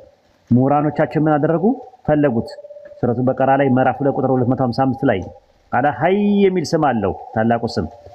ከዛ ሱረቱ አሊ ኢምራን 3:2 ላይ አላ ሀይ የሚል ስም አለ። ሱረቱ ጣሃ ምዕራፍ 20 ቁጥር 111 ላይ አላ ሀይ ዘሊቪንግ ዋን የሚባለው ተፍሲር ኢብኑ ከሲር ሱረቱ በቀራ ምዕራፍ 2 ቁጥር 255 ላይ ያላ ታላቅ ስም በእርሱ በተማጸኑበት ጊዜ የሚቀበሉበት ነው የተባለው ይሄ ነው ብሎ ሱረቱ በቀራ ላይ። ስለዚህ ሙስሊሞች ጠዋትና ማታ አያቱል ኩርሲን ሲቀሩ ይሄንን ታላቁን ስም ነው የሚጠሩት። ያላ አላ ሀይ እያሉ ነው ዘሊቪንግ ዋን እያሉ ነው የሚጠሩት። አንቺ ያህዌ ዮድ ሄ ቫቭ ሄ የምትይውን ዮድ ሄ ቫቭ ሄ አይ ኡስታዝ እኔ አልገባኝ በጣም ነገር ትልቅ ቦታ አለን እኛ ሙስሊሞች። ስም ይተረጎማል እንዴ? ቆይ እኔ ማለቴ ለምንድን ነው የኛን የእግዚአብሔር አልተተረጎም ተተርጉሞ አይደለም እኮ ዮድ ሄ ቫቭ ሄ የሚለው ነገር ዮድ ሄ ቫቭ ሄ የሚባለው ነገር በኦሪጂናሉ በፓሊዮ ብራይስት ነው አይደለ? ለሙሴ ያናገረው። አዎ እሱን ለምንድን ነው እኛ ማንጠቀመው አሁን ላይ? በሱ ብቻ መጠሪያ ያልተደረገው የለማ። አሁን የሚጠቀሙት ማሶሬት ነው። ዮድ ሄ ቫቭ ሄ የሚለው ምን እንደሚባል አይታወቅም። ራሱ አጠፉት። አምላካችን አላህ በቁርአን አመጣና ምን አደረገው? ሪቪል አደረገው ያንን ነገር። አልሐምዱሊላህ አልሐዩል ቀዩም እያልን እንጠራዋለን እኛ። አልሐይ ዘሊቢንጓን እያልን ተመሳሳይ ነው። ሴሜቲክ ባክግራውንድ ላይ ያለ ነው። አልሐይ ብትዩ ዮድሄ ኻዋ ማለት ኖረ ነው። ዘሊቢንጓን ማለት ነው። ዮድሄ ቫፌ ግልጽ ነው። ግልጽ ነው። ግን ያልገባኝ ነገር በዛ ስም ያልተጠራው ያ ክታብ ስለሌለ ነው። ያ ያለም እንጂ አዲስ ኪዳን ላይ ያሉት አሽቀንጥረው ጣሉት ራሱ ማለት ነው። አንድ ወደ ደቂቃ እስቲ እሺ ብሉ ላይ ብሉ ኪዳን ላይ ያለ የለም እንዴ? ያህዌ የለብዙ ቦታ ስለተጠቀሰ አዶናይ ይላል ብዙ ነገሮች እኮ። አንድ ደቂቃ ሁለት ደቂቃ እስቲ አንድ ደቂቃ እስቲ መጣው። እሺ አሰላሙ ወራህመቱላሂ ወበረካቱ። እንዴት ነህ? አልሐምዱሊላህ ማሻአላህ። ኡስታዙና በጣም የሚደንቅ ነገር ነው። የፈለኩትን ነገር ጠቅልሎ ጨረሰውና ወላሂ እንዴት ደስ እንዳለኝ ወላሂ በጣም ነው ደስ ያለኝ። ጀዛከላህ። ማሂ ጠያቂ ደህና ነህ? ደህና ነኝ ማሂዬ፣ ደህና ነኝ። ግን አንድ ጥያቄ አለኝ። ይኸውልሽ ወላሂ ኡስታዝ ድሮ ነበረ ማቅህ ከዛሬ አንድ አመት 2 አመት በፊት ነበር። ብቻ ስሚኝና ትነግሪኛለሽ። አይዞሽ ቆይ አንድ ጊዜ እዚችን ርዕሷን እንጨርሳትና ይኸውልሽ የያዘሽ ማነቆ ያንቺ በጣም ቀላል። ድምጽህ ራሱ ያስፈራ። ስራህ ይፍረስ። መጀመሪያ ቆይ በጌታ በኢየሱስ ስም አምላኬና አባቴ ይሄ ልጅ ድምጽ ያስፈራ። በኢየሱስ ስም አሁን አውራ። ከእውነተኛ አምላክ ጋር እኮ ያለ ሰው ድምፁ ያስፈራል። ለምሳሌሽ ነጎድጓድ ነው የሚመስለው ድምፁ ሲል አልሰማሽ? አትገናኝ። አትፍሪ አይዞሽ። ግን ይኸውልሽ ተራ ነገር አያዝሽ። ጥሩ መሰረት ዕውቀቶችን ፈላጊ ነሽ። በዚህ በጣም አድንቄሻለሁ። ዕውቀቱን መውሰድሽ ግን ለምሳሌ ምግብ የምትበይው ለማደግ ለመወፈር ጤነኛ ለመሆን ነው አይደለም እንዴ? ይሄኛውም ደግሞ መስመር እንድታገኝ ምክንያቱም ተራ ነገር እንዳይጎትትሽ ይሄ ባህል የሚባል ጎረቤት ሰፈር አካባቢ የሚባል ነገር ሆልድ እንዳያረግሽ ሁክ እንዳያረግሽ ንቂ። አንቺ በጣም ልብሽን ሰተሻል። ኦሬዲ ለፈጣሪ ልቡን የሰጠ ሰው ከፈጣሪ የሆነውን መልካም ማዕድ ሲያገኝ አጣጥሞ ነው የሚወጣው። አይሹ አጣጥሞ ነው የሚወጣው። አለዛ ግን እውነት ነው ያላመጥሽ እንደ ላም ያላመጥሽ ያወጣሽ እየመለስሽ ከሄድሽ ይቀላል። እጅሽ ላይ ከቀለለ እርምጃ መውሰድ አትችይ። ያ እንዳይሆንብሽ ለምን ሰለምቲ ስለሆነህ አይደለ? አልሐምዱሊላህ ኦኬ አንተ ሰለምቴ ነህ። እኔ ማሂ የሚገርምህ ነገር በጣም እንትን ብሎኛል። በጣም ደብሮኛል። ምን እንደደበረኝ ታውቃለህ? አሁን መጸለይ አልቻልኩም። ድሮ በጣም ጎበዝ ነኝ፣ ወደ አምላኬ ጸልያለሁ። አሁን መጸለይ አቁሜያለሁ። እግዚአብሔርን ጸልዩልኝ ሌሎቻችሁ ማለት ነው። በጌታ እምነት በጣም ደክሞኛል። ንጹርን ስለማይ ነው መሰለኝ ሰማው ነገር ማን የመጣው ኡስታዝ መጥቷል። ኦኬ እሺ ይቀጥል ኡስታዝ። እሺ እና እንደዛ ነው። አዲስ ኪዳን ላይ ያለው ችግር ልንገርሽ ተበረዘ የምታየው ትንቢተ ኢሳይያስ ምዕራፍ 61 ላይ የጌታዬ የዮዲሄ ዋሄ መንፈስ በእኔ ላይ ነው፣ ለድሆች ወንጌል እንሰብክ ዘንድ ዮዲሄ ዋሄ ቀብቶኛል አለ። በአማርኛ ዝም ብለሽ አሁን ያህዌ ቀብቶኛል ይላል ኢሳይያስ 61 ላይ አይደለ? ዕብራይስጡን አሁን ብታዩ እንደዛ ነው የሚለው አይደለ? ማሂ እኔ ዕብራይስጡን ምን አውቃለሁኝ? እኔ አላውቅም። አይ በቃ እግዚአብሔር ብለሽ አሁን ያህዌ የሚለው አለ። ያህዌ የሚለው አለ እዛ ላይ ኢሳይያስ 61 ላይ። ከዛ የሉቃስ ወንጌል ምዕራፍ 4 ቁጥር 17 ላይ የኢሳይያስን መጽሐፍ ለኢየሱስ ሰጡት። ከዛ ሲያነብ ምን አለ? የጌታ መንፈስ በእኔ ላይ ነው እያለ ነው ያነበበው። የኢሳይያስን መጽሐፍ ነው የሰጡት። ያህዌ የሚባለውን እያሽቀነጠረ ነበር ጌታ እያለ ሲያነብ የነበረው ኢየሱስ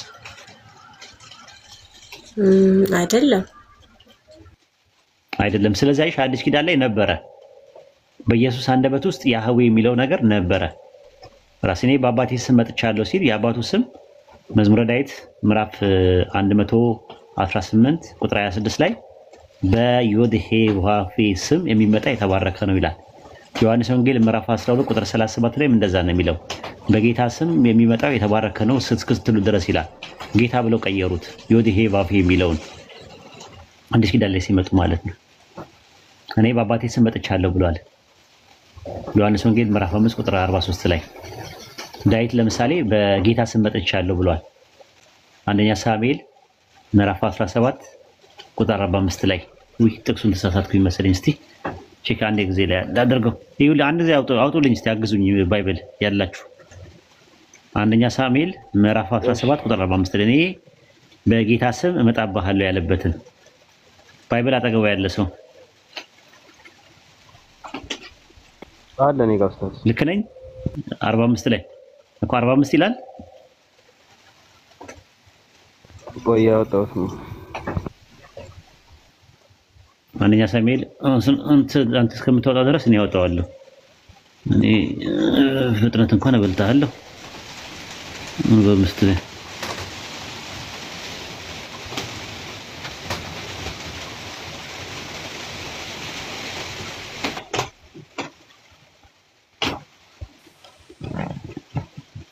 ልክ ነኝ። በቃ አይተክሱ እንዳላሳስት ብዬ ነው ፈርቼ ነው። ችግር የለውም እኔ አየዋለሁ። አይ ህዝብ ነው ህዝብ እያዳመጠ ስለሆነ ጥቅስ በትክክል መቀመጥ አለበት። ገብቶሻል? በቦታው መቀመጥ አለበት። ቢፈልገው አንድ ሰው ሊያገኘው ስለማይችል ማለት ነው። ተጠራጥሬ ስለነበረ ነው። ቀጥይ እና ከዛ አንፃር ነው። እሺ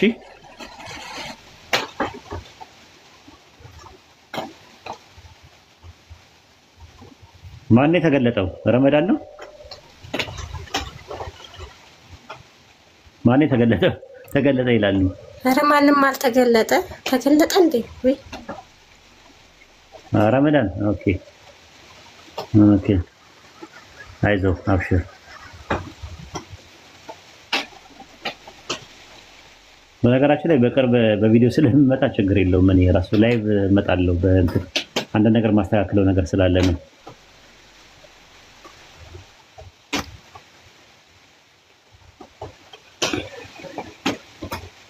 ኦኬ እሺ፣ የጥያቄሽን ከጨረሽ በቪዲዮ እመጣለሁ።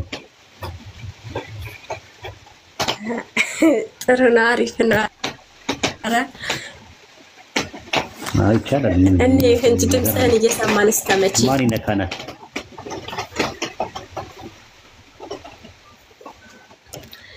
እሺ ጥያቄ ያላችሁ ሰዎች መግባት ትችላላችሁ።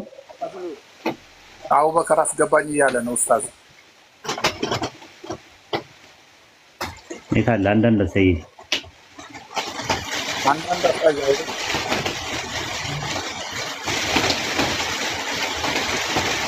ኦኬ ቀጥሉ። ጥያቄ ያላችሁ ልጆች አንዳንድ አሳዩኝና ጥያቄ ያላችሁ ሰዎች አንዳንድ አሳዩኝና አስገባችሁ።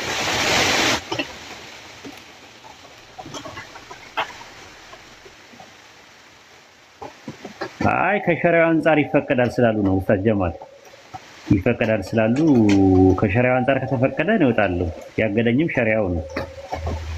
አይፈቀድም ስላሉ ነው። ባምን ማለት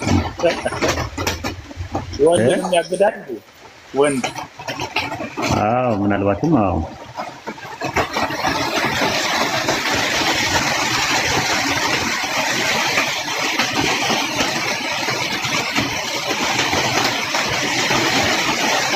እሺ የጥያቄ ያላችሁ ልጆች መግባት ትችላላችሁ። ክርስቲያኖች ጥያቄ ያላችሁ አንድ ጥያቄ ልጨምር።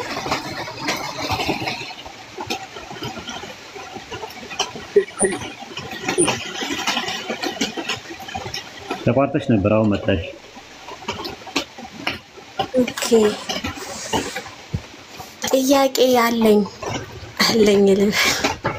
የኔትወርክ ነው መሰለኝ። እኔ ጋር ይቅርታ። ጳውሎስ ስለ ጳውሎስ ምን አይነት አመለካከት አለ? እኔ እኮ የሚገርመኝ ነገር ክርስትና ላይ ንቃርጉኝ ይዘኝ ጳውሎስ ነው የሚገርመው። ኡስታዝ ምን ትላለህ? ጳውሎስ ማን ነው ማለት? መምህራችን ማለት ሐዋርያችን ነው። ጉድ ይፈላ።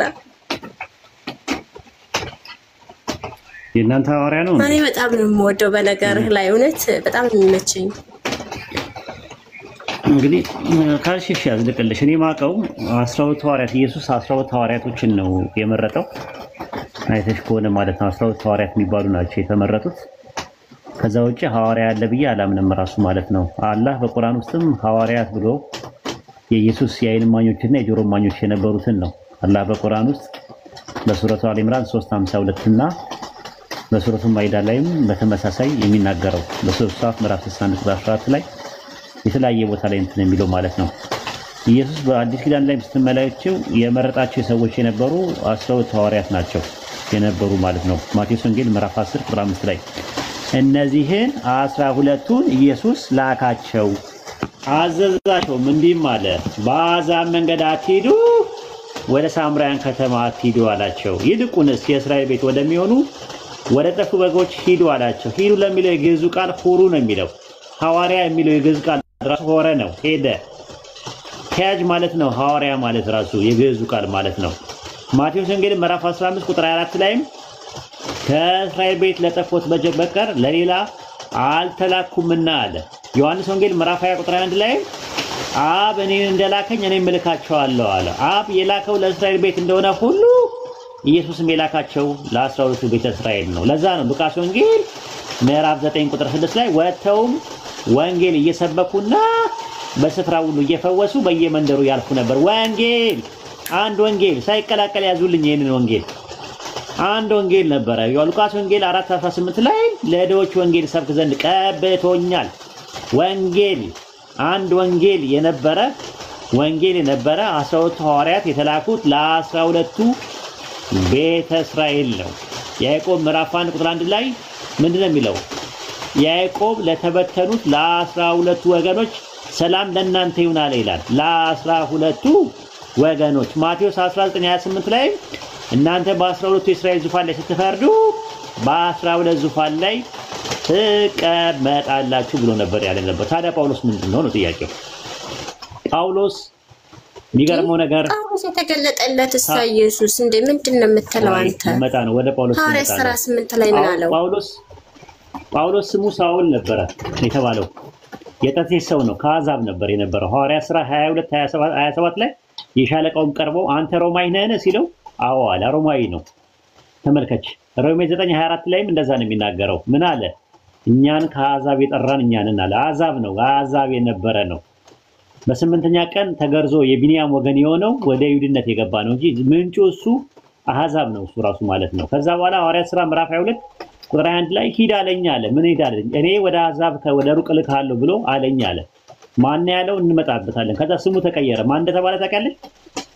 ጳውሎስ ተባለ። ጳውሎስ ማለት ታናሽ ማለት ነው። ኢየሱስ ምን አለ ስለሱ ሲናገር ማቴዎስ 5:19 ላይ ከሕግ የሚሽር ተሽሯል ብሎ የሚያስተምር በመንግስተ ሰማያት ከሁሉም ታናሽ ይባላል አለ። ታናሽ ይባላል። ተሽሯል፣ ሕግ ተሽሯል፣ የሙሴ ሕግ ተሽሯል ብሎ የሚያስተምር በመንግስተ ሰማያት ታናሽ ይባላል አለ። ጳውሎስ ማለት ትርጉሙ ጠይቂና ጳውሎስ ማለት ምን ማለት ነው ብለህ ጠይቂያቸው። ታናሽ ማለት ነው ይልሻል። ገላትያ ምዕራፍ 2 ቁጥር 8 ላይ ይኸው ለተገረዙት ሐዋርያ እንዲሆን ለጴጥሮስ የሰራለት እኔ ደግሞ ለአሕዛብ ሐዋርያ እንዲሆን ሰርቶልኛል አለ። ላልተገረዙት ነው የተላኩት አለ። መሲህ ይመጣል ብለው የሚጠብቁት አይሁዳውያን እንጂ አሕዛብ አይደሉም። ከዛ ገላትያ ምዕራፍ 2 ቁጥር 7 ላይ ለተገረዙት የሆነ ወንጌል ጴጥሮስ ሰበከ፣ እኔ ደግሞ ላልተገረዙት የሆነ ወንጌል ተሰጠኛል። ሁለት አይነት ወንጌል ነው ያለው። ኢየሱስ ለሐዋርያቶች የሰጣቸው ወንጌል ለተገረዙት የሆነ ወንጌል፣ የሙሴን ሕግ የሚጠብቅ ወንጌል። ጳውሎስ የሰበከ ወንጌል ደግሞ ላልተገረዙት የሆነ ወንጌል አለ። ለዛ ነው ገላትያ 1:8 ላይ ከሰበክንላችሁ ወንጌል የሚለይ ወንጌል ቢሰብክላችሁ የተረገመ ይሆናል። የነ ጴጥሮስ ወንጌል የተገረዘ የሚሰበኩበት ወንጌል ብቻ ነው። ለዛ ነው ገላትያ 2:2 ላይ ሲወርባቸው ዋኖቹ መስለው የሚታዩ ለብቻቸው አስተዋውቋቸዋል። ቁጥር 6 ላይ አለቆች የመሰሉ በፊት ማን እንደነበሩ ግድ አይለኝም ማለት አየሽ፣ ሲወርፋቸው ነበር ጴጥሮስ፣ ዮሐንስና ያዕቆብን ማለት ነው። ከዛ ምን ይላል ቁጥር 11 ላይ ነገር ግን ኬፋ ወደ አንጾኪያ በመጣ ጊዜ ፊት ለፊት ተቃወምኩት አለ። አማድ መስለው የሚታዩ ያዕቆብ፣ ኬፋና ዮሐንስ እኛን ወደ አሕዛብ እነርሱ ወደ ተገረዙት ሄዱ ዘንድ ለእኔና ለበርናባስ ቀኝ እጃቸውን ሰጥተዋል። አምድ መሰረት የሆኑ ለዛ ነው ሁለተኛ ቆሮንቶስ 11:4 ላይ ሲናገር ሐዋርያቶችን ሲወርፋቸው ተመልከቺ፣ ነውር አይደለም እንዴ የሚመጣው ያልሰበክነው ሌላ ኢየሱስ ቢሰበክ አለ ወይ ያላገኛችሁት ልዩ መንፈስ ያልተቀበላችሁት ልዩ ወንጌል ብታገኙ መልካም ታገሳላችሁ አለ። ከነዚህ ከዋኖቹ አለ አይሽ የሚሰብኩትን ጴጥሮስ፣ ዮሐንስና ያዕቆብን ከነዚህ ከዋኖቹ ሐዋርያት በአንድስ እንኳን አንድ እንደጎደልኩ አልቆጠርኩም አለ። እነሱ የሚሰብኩት ወንጌል ሌላ ወንጌል ነው አለ። ሌላ መንፈስ ነው አለ። ሌላ ኢየሱስ ነው የሚሰብኩታል። ከዛ ምን አለ? እኛስ አለ የተሰቀለውን ክርስቶስን ምን ላለን አለ እንሰብካለን አለ። እኛስ አለ። ለምን ክፍፍል መጣ? አንደኛ ቆሮንቶስ 1:11 ላይ እኔ ጴጥሮስ ነኝ የኬፋ ነኝ ትላላችሁ፣ እኔ ጳውሎስ ነኝ ትላላችሁ አለ። ስለዚህ ምንድነው አለ? ክፍፍል በመካከል ነበር አለ። እኛስ አለ የተሰቀለውን ክርስቶስን እንሰብካለን አለ። እነማን ናቸው ያልተሰቀለውን ክርስቶስን እንሰብክ የነበሩት ሲባል ኢቦናውያን፣ እዛ ጋር ድሆች ብላ ያላቸው በዕብራይስጡ ኢቦናውያን ነው የሚለው። ገላትያ ራሱ የተጻፈው ለኢቦናውያን ለሚባሉ ናቸው፣ ለኢየሱስ ክርስቶስ ተከታዮች የያዕቆብ ተማሪዎች የነበሩ ናቸው። ያዕቆብ ጋር የነበሩት ማለት ነው። ስለዚህ ምንድነው ችግሩ ሲባል ችግር አለ ብለን የምንለው ችግሩ ምንድነው? ኢየሱስ ሐዋርያ ሳይሆኑ ሐዋርያንን ለሚሉ ሐሰተኛ በኤፌሶን ያሉ ሰዎች ብሎ ስም ሳይጠቅስ ኢየሱስን ወረፈው ማለት ነው። ታውቃለሽ? ራዕይ ዮሐንስ ምዕራፍ 2 ላይ ምን አለ? ሐዋርያ ሳይሆኑ ሐዋርያንን የሚሉ መምህር ሐሰተኛ ሆኖ አግኝታቸዋልና። እነማን ናቸው ሐዋርያንን ያሉት? ከጳውሎስ ውጭ ሐዋርያንን ያለ አለ በኤፌሶን ብለን ስንል የለም፣ ራሱ የለም፣ እንደዛ የለም። ሐዋርያ ሳይሆኑ ሐዋርያንን የሚሉ መምህር ሐሰተኛ ሆነው አግኝታቸዋልና ይላል። ስለዚህ 12 ሐዋርያት ናቸው ያሉት። የከተማይቱ መሰረት 12 ናቸው ይላል ራዕይ ዮሐንስ ምዕራፍ 21 ላይ ቁጥር 17 ላይ ለከተማይቱ መሰረት ስንት መሰረት ነበር ይላል? 12 መሰረት ነበር ይላል። ጳውሎስ ሲባል 13ኛ ነው። ከየት እንደመጣ ይታወቅ። ከየት ነው የመጣው ሲባል ከሰይጣን መልእክት ይቀበል ነበር። ታውቂያለሽ? ይሄንን የሰይጣን መልአክ ነው መጥቶ የሚነግረው መልእክት የሚሰጠው። ላሳይሽ። ኧረ አይልም እንደው ተው ወይታው በፈጠረታው ረምንዱ የሚያነሳው ነገር ረመዳን አውጣላት። ሁለተኛ ቆሮንቶስ ምዕራፍ 12 ላይ እሺ፣ ቆይ ግን ታዲያ አሁን ጳውሎስ ሐሰተኛ ነው እያልከኝ ነው? ነው አይደለም? መልእክት ይቀበል ነበር ነው ያልኩት። ሰይጣን ራሱ የብርሃን መልአክ የሚመስል ራሱ ይወጣልና አለ። ስለዚህ ሳውል እስካሁን የዘረዘርከውስ የብርሃን መልአክ መስሎ የመጣው ማን ነው? እኔ ኢየሱስ ነኝ የምታሳደኝ ብለ ያለው ማን ነው? በብርሃን ተመስሎ የመጣው ማን ነው? ከናዝሬቱ ኢየሱስ በተለየ መልኩ የሰጠው ከ12 ሐዋርያት በተለየ መልኩ የመጣው ይሄ ማን ነው? ምን አለ? ገላትያ 1:11 ላይ ወንድሞቼ በእኔ የተሰበከው ወንጌል እንደ ሰው አይደለም አለ። ኢየሱስ ገልጦልኛል አለ። ከሰው አልተቀበልኩም እያለ ይናገራል። ከሰው ካልተቀበለ ከማን ነው የተቀበለው? ራሱ ስንል ሁለተኛ ቆሮንቶስ 12:7 ላይ ታገኘዋለሽ። ስለዚህ በመገለጥ ታላቅነት እንዳልተበይ የሥጋዬ ሞጋ እርሱም የሚጎስመኝ የሰይጣን መልእክተኛ ተሰጠኝ አለ። ማን ነው የሰጠው? የሰይጣን መልእክተኛ ማን ነው የሰጠው?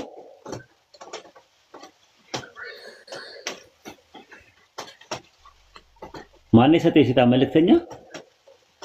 ማሂ ሰጠው። እሺ እኔ ሌውሽ እስኪ ክፈተው ወይ ፈጣሪ ሆይ።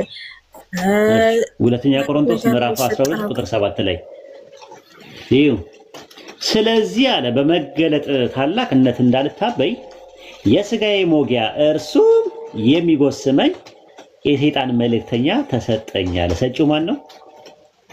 ሰጪው ማን ነው? የሰይጣን መልእክተኛ ይሰጣል። ሰጪው አምላክ ነው። ስጋውን የሚጎስምበት ነው። ይሄ ስጋዊ ፍላጎትን የሚጎስምበት ነው። የሰይጣን መልእክተኛ ነው ይላል። የማመልክተኛ ይላል። የማመልክተኛ ነው የሚለው የምትለዋን መነሻ ቀጥ ያለ የሰይጣን መልእክተኛ ተሰጠኝ። የማመልክተኛ ነው። መልእክተኛው የማመልክተኛ ነው። የሰይጣን ይላል ግን ስጋዬን የሚጎስምበት እኮ ነው ያለው ከላይ። አዎ እኮ ገባኝ። ስለዚህ መልእክተኛው የሰይጣን ከሆነ ላኪ ማን ነው? ላኪው ማን ነው? ሰይጣኑ ነው። ስራው ይፍረስ በኢየሱስ። እሺ መልእክተኛው ምንድነው? መልእክተኛው ደግሞ የሚያደርስ ማለት ነው ወደ ጳውሎስ እኮ ማን ነው? የሰይጣን ወደ ጳውሎስ ያደረሰው የሰይጣን መልእክተኛ ማን ነው? መልአከ ሰይጣን ነው የሚለው። እንዴ ምን አውቃለሁ? የሰይጣን መልአክ ነው የሚለው። መልአክ ነው። የሰይጣን መልአክ አለ የሚላክ አለና ይዞት የመጣው መልእክት ከሰይጣን ይዞት የመጣው መልእክት ምንድነው? ለጳውሎስ መልእክተኛ ከነበረ አላውቅም ምን አይነት መልእክት እንደሰጠው ስጋውን የሚጎስምበት እንዳይታበይ እኮ ግን ይዞት የመጣው መልእክት ምንድነው? ራሱ ማለት ነው። ኦኬ ጥሩ። እንደዛ ካሰብሽ እሺ ጥሩ። እሺ ጳውሎስ የሚያስተምረው የነበረው በአጠቃላይ ትምህርቶቹ ማለት ነውና ሁለተኛ ቆሮንቶስ 11 ላይ ግባ እስቲ ወጣ።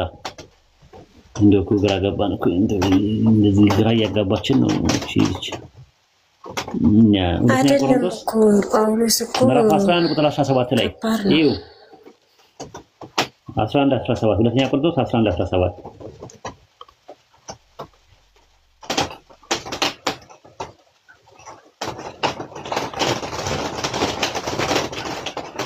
ሁለተኛ ቆሮንቶስ 11:17 ላይ እንደዚሁ ታምኜ ስመካ የምናገረው በሞኝነት እንጂ ጌታ እንዳዘዘኝ አልናገርም ማለት። ስለዚህ ጳውሎስ የሚናገረው ንግግር ትቀበያለሽ? በሞኝነት የሚናገረው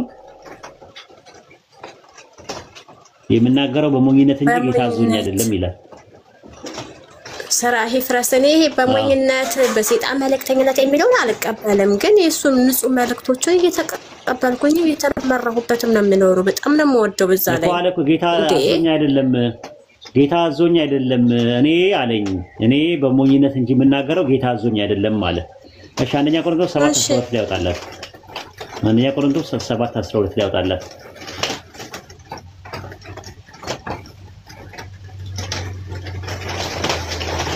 አንደኛ ቆሮንቶስ ምዕራፍ 7 ቁጥር 12 ላይ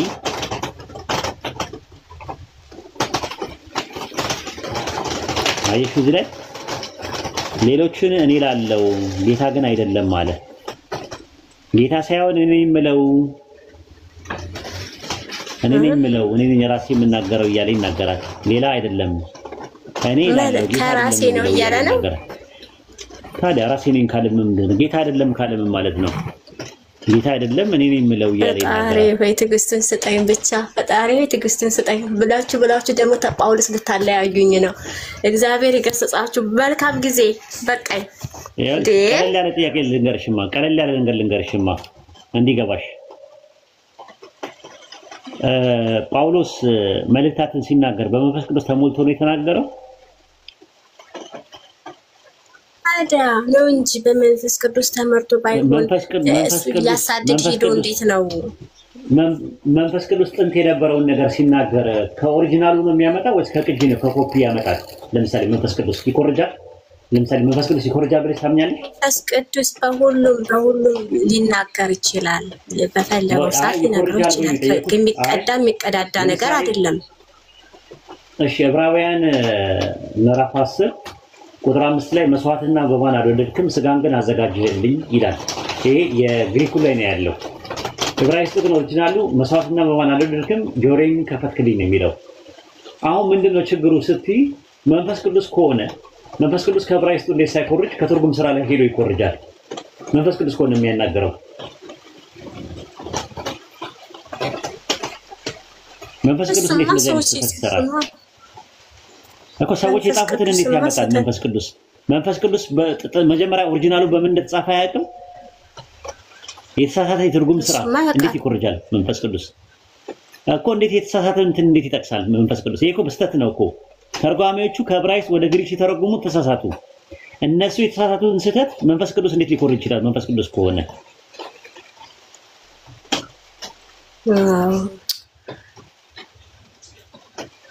I don't know ግን አይኮርጅማ።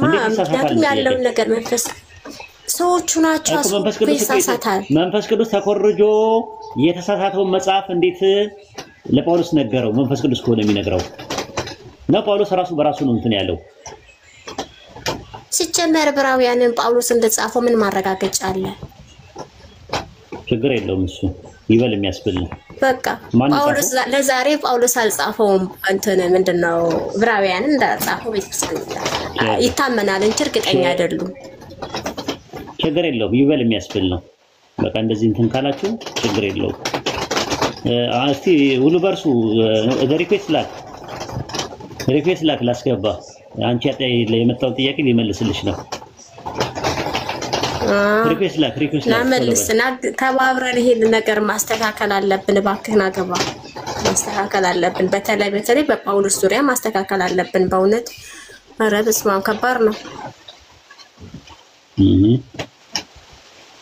ሪኩዌስት ላክ መሳባል አንተ ግን ማለት ነው ብዙ ጊዜ ስለ ኢየሱስ ክርስቶስ ስቅለት እንትን ምንድነው ሰውነት ስትናገር የሐዋርያት ሥራ ምዕራፍ 10 ቁጥር 38 ላይ ስትናገር ሰማሃለውና በጣም የሚገርመኝ ነገር ነው። የናዝሬቱን ኢየሱስን በእንጨት ላይ ሰቅላችሁ የገደላችሁትን የሚለው ማለት ነው። ሰው የሚለውን ስትወስድ ሰቅላችሁ ገደላችሁ የሚለውን ለምን እንዴት አታየው? ያችን ፖይንት ለምን አትቀበላትም? ለምንድነው ሰቅላችሁ ገደላችሁት የሚለውን ሳትቀበል ሰው የምትለውን ብቻ የምትመርጣት? አታፋጭኛ እንደዚህ ይቅርታ ሶፊት እንደዚህ ታፋጭኛል። ጳውሎስ ከሐሰተኛ ነብይ መጽሐፍ ላይ ሲጠቅስ የሐሰተኛ መጽሐፉን ሙሉን ሳይቀበል እንዴት እሱን ብቻ ለይቶ ጠቀሰ? ጳውሎስ ቲቶ 1:12 ላይ ተሽዋል። የገዛ ራሳቸው ነብይ የሆነው ከነርሱ አንዱ የቀርጤስ ሰዎች ዘወትር ውሸተኞችና ክፉ ሰራተኞችና በላተኞችና ስራ ፈቶች ናቸው ብሏል ብሎ ከሐሰተኛ ነብይ ጠቅሶ ተናገረ። የሐሰተኛ ነብይ መጽሐፍን ሙሉን ሳይጠቅስ ለምንድን ነው ይህችን ብቻ የጠቀሰ ጳውሎስ? ቲቶ 1:14 ላይ አውጣላት ረመዳን ቲቶ 1:12 ላይ ለምንድን ነው ያልተቀበለው? እኮ ኮሚኒስት ጳውሎስ እንደዛ መብት ካለው እኔ ምንድነው ከባቢል ማልጠቅስበት? ገባሽ? የምፈልገውን ነገር እጠቅሳለሁ። ጳውሎስም ጠቅሷል። እስቲ ያውጣላት በትልቁ አድርጉት። ቲቶ ምዕራፍ 1 ቁጥር 12 ላይ ይሄው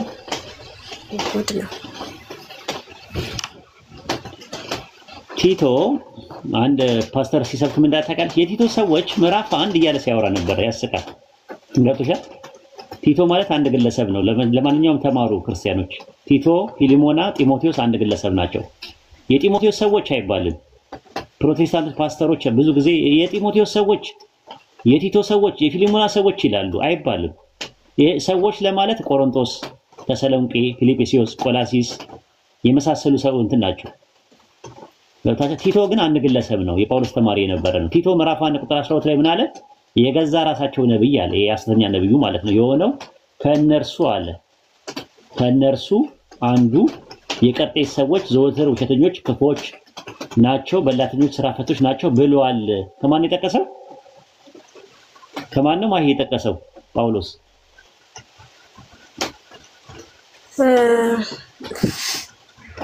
ከሐሰተኛ ነብይ የጠቀሰው አይደል? ናቸው በሐሰተኛ ነብይ እኮ ከማን የጠቀሰው? ንግግሩን ከማን የጠቀሰው? ምን አውቃለሁ ከማን የጠቀሰው? እኮ ሙሉን አይቀበል ነብዩን ይቀበለዋል። ግን ከነብዩ ከሐሰተኛው ነብይ እንደ ማስረጃ አድርጎ ተጠቅሟል። ለምን? የትኛው ነብይ ነው? አረደ ብላለክብኝ ወይኔ ጉዴ። የገዛ ራሳቸው ነብይ ብለዋል ሲናገር እነዛ ቲቶ ምዕራፍ 1 ቁጥር 13 የገዛ ራሳቸው ነብይ አለ ጳውሎስ። የትኞች ናቸው ነብያት? የትኛው ነብይ? ሐሰተኛ ነብይ ነበረ። ሐሰተኛ ነብይ ነበር። ከዛ ከሐሰተኛ ነብይ ንግግር ላይ ጠቅሶ እውነት ተናግሯል ብሎ ተቀበለው። ያችኛውን ፓርት ብቻ ማለት ነው። እኔም ለምፈልገው የክርስቶስን ሰውነት ለማመልከት ሰው መሆን ለማመልከት ብጠቅስ ከዛ ላይ አጠቃላይ ባይብልን የግድ መጥቀስ አይጠበቅብኝም፣ ማመን አይጠበቅብኝም። ጳውሎስ ቲቶ 1:12 ላይ ከሐሰተኛ ነብይ ላይ አጣቅሶ እንደ ማስረጃ አድርጎ ከተቀበለ እኔ ከባይብል ላይ ደግሞ መለኮታዊ ቅሪታ ካለበት ከሚባለው መጽሐፍ ላይ በጠቅስና ባጣቀስ በሞገትና በመዋገት ችግሩ ምንድነው ነው? ልጨምርልሽ። ሐዋርያት ሥራ ምዕራፍ 17 ቁጥር 28 ላይ አጣለት። ሐዋርያት ሥራ ምዕራፍ 17 ከባለቅኔ ይጠቅሳል ጳውሎስ። አራተስ ከሚባል ከባለቅኔ ደግሞ ይጠቅሳል ጳውሎስ። ባለቅኔው ግን እንትን ነው አይቀበለው ሙሉ ለሙሉ። ሐዋርያት ሥራ 17:28 ላይ ከ3:15 ከ3:10 ከክርስቶስ በፊት ይኖር የነበረ ሰው ነው። ኢየሱስ ከመወለዱ ከ300 ዓመት በፊት የነበረ ነው። አራተስ ይባላል ባለቅኔ ነው። ሐዋርያት ሥራ 17:28 ላይ ተመልከቱ። እዚህ ጋር ከእናንተ ከባለቅኔዎቹ አንዳንዶች ደግሞ አለ እኛ የአምላክ ዘመዶች ነን ብለው እንደተናገሩ አለ። ከዛ ቁጥር 29 ላይ እንግዲህ የአምላክ ዘመዶች ከሆንን እያለ ይናገራል። ስለዚህ አሁን ጥያቄ የሚነሳው ጳውሎስ ለምንድን ነው ከባለቅኔው ከአራተስ ጠቅሶና አጣቅሶ ማስረጃ አድርጎ ያቀረበው? አራተስ የሚባለውን ይቀበለው ነበር ሙሉ ለሙሉ?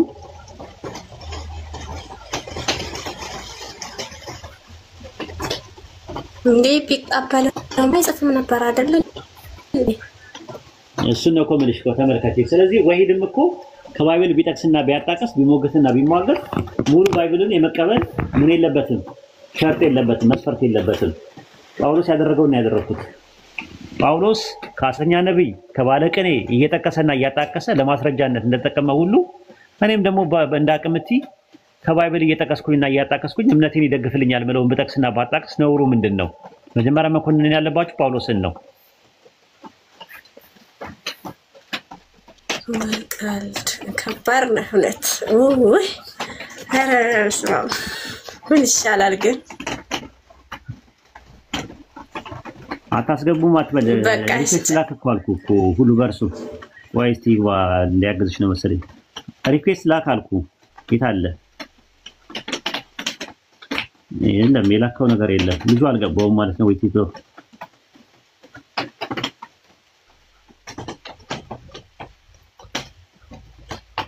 መሳብ አልቻልኩም ብዙ ቁጥር አሁን መጣ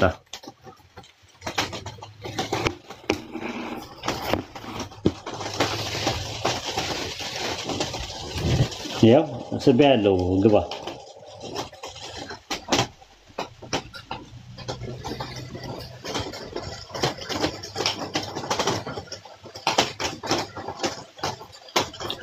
አገርኛ ብሂል አለ አይደል ማሂ ውሻ በቀደደው ማን ይገባል ይላል ማነው ውሻ በቀደደው ማንም ይገባው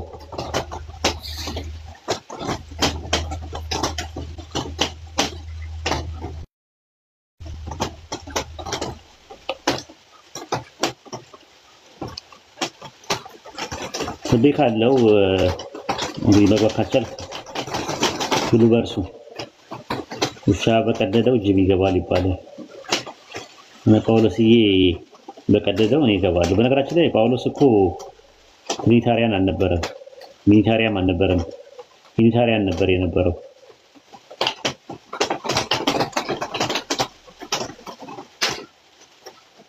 እንጫጫ ላይ በቃ ዘጋለው እኔ ዝናብ እየዘነበ ነው እኔ ጋር ይቅርታ ምንም አይንጫጫም ኡስታዙና ምንም ችግር የለውም ምንም አይንጫጫም ቀጥል ኧረ ድምጽ ይሰማል አንተ ኡስታዝም ተቀጥል ጀማልን አስገቡት እስከዛ ድረስ ታዝ አንተ እኮ የወሰድከው የጴጥሮስን አይደለ እንዴ ጴጥሮስ አይደለ የጻፈው ሐዋርያ ሥራ አይደለም ሉቃስ ነው የጻፈው የጳውሎስ ተማሪ አይተ ጳውሎስ እንዳመጣው ታውቂያለሽ እኔ እኮ ከየት እንዳመጣው ታውቂያለሽ ጳውሎስ ነግሮት ነው ሁሉ ነገር ይሄ አሁን ሐዋርያ ሥራ ላይ ኢየሱስ ተገለጠለት ሳውል ስለምታሳደኛለህ ምናምን ብሎ የሚያወራው ማን እንደው ታውቂያለሽ ሉቃስ እኮ ነው ሉቃስ ነው ከየት አገኘው ብትዩ ጳውሎስ ነገረኝ ነው የሚለው ከጳውሎስ ነው ያገኘው ጉድ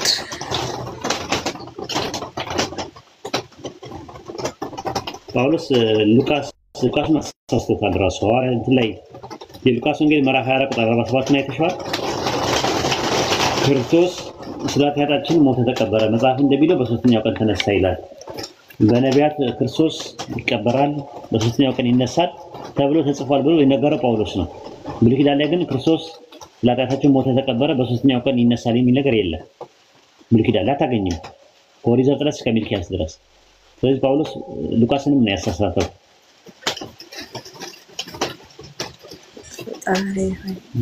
ስለዚህ ጳውሎስ ለሉቃስ ነግሮት ነው ጳውሎስ የጻፈው ነው እያልከኝ ያለኸው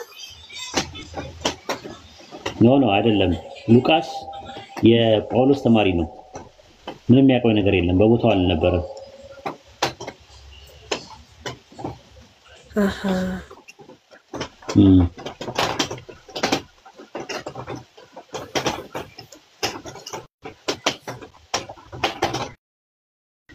ጀማልን አስገቡት ታች አስገቡኝ እያለ ነው ካኑን ሙስሊም ነሽ ወይስ ክርስቲያን አሰላሙ አለይኩም አራን ወአለይኩም ሰላም ወራህመቱላሂ ወበረካቱ እሺ ምን ታዘዝ ቡና ማኪያቶ ሻይ ቅቅል ጥብስ እሺ እኔ ጥያቄ ባለፈው እና ማሂጋ ስለ አህመዲያዎች እንዴት ነው የሚያምኑት ኢየሱስ ሞታል ብለው ያምናሉ ማወቅ ፈልጌ ነው አህመዲያ ማለት ቆይ ሚርዛ ጉላም ኡስታዝ መሐመድ እንደረሳው ተከታይ ጥያቄ ነው ጎበዝ። ሚርዛ ጉላም መሐመድ የሚባል አለ በ1848 ምናምን አካባቢ ላይ ተነሳ። ቃዲያኒ ህንድ ውስጥ ማለት ነው ካሽሚር አካባቢ ላይ ተነስቶ ነብይ ነኝ አለ ተነስቶ ማለት ነው። አህመድ ይባላል። ከዛ በኋላ አህመድ ነኝ ብሎ ብቻ ሳይሆን መሲ ነኝ ብሎ ተነሳ። ኢየሱስ ዳግም መጥቷል ኢየሱስ አለ። ከዛ ከመጣ እንግዲያውስ ኢየሱስ ይመጣል ሲባል የሚቆየው 40 ዓመት ነው። ደጃልን ገላ ደጃል የታለ ሲባል ድንብርብሩ ወጣ። ከዛ የሱ ተከታዮች አህመድያ ተባሉ ማለት ነው። ከዛ ምን አስተማራቸው? ኢየሱስ አርጓል እናንተ ተጠብቀዋል ሲባል አላረገም አለ እና ሲባል መስቀል ላይ ሊሰቅሉት ሄዶ አለ። ከየት እንደመጣው አይታወቅም። ፌንት ነቀላል። ፌንት ነቀለና ከመስቀል ላይ አምልጦ ህንድ መጣና 120 ዓመት ኖሮ ሞቶ ከመስቀል አምልጦ ሄዶ ህንድ ሄዶ ካሽሚር የሚባል ቦታ ላይ ኖሮ ብለው መቃብር ሰሩለት። ወዲያው ሰውየው መቃብሩ የታለ ሲባል ስርት ታረገና እዛው ይሄው መቃብሩ አላቸው። ይሄ የሆነ መቃብር ውስጥ ነው ያለው አለ። በምን ይታወቃል ሲባል በቃ ይሄ ነው አላቸው። እና አህመዲያ የሚባሉት እንደዛ ናቸው። እንደዛ ነው እምነታቸው። ቃዲያን ይባላሉ። አህመዲያ ነብይና ብቻ ሳይሆን መጀመሪያ ነብይ ነኝ አላቸው። ከዛ ከረሱል ሰለላሁ ዐለይሂ ወሰለም በኋላ ነብይ አይመጣም። ሱረቱል አሕዛብ ምዕራፍ 33 ቁጥር 40 ላይ ረሱልን በሐዲስ ላይ ሲባሉ ደግሞ መሲ ነኝ አለ።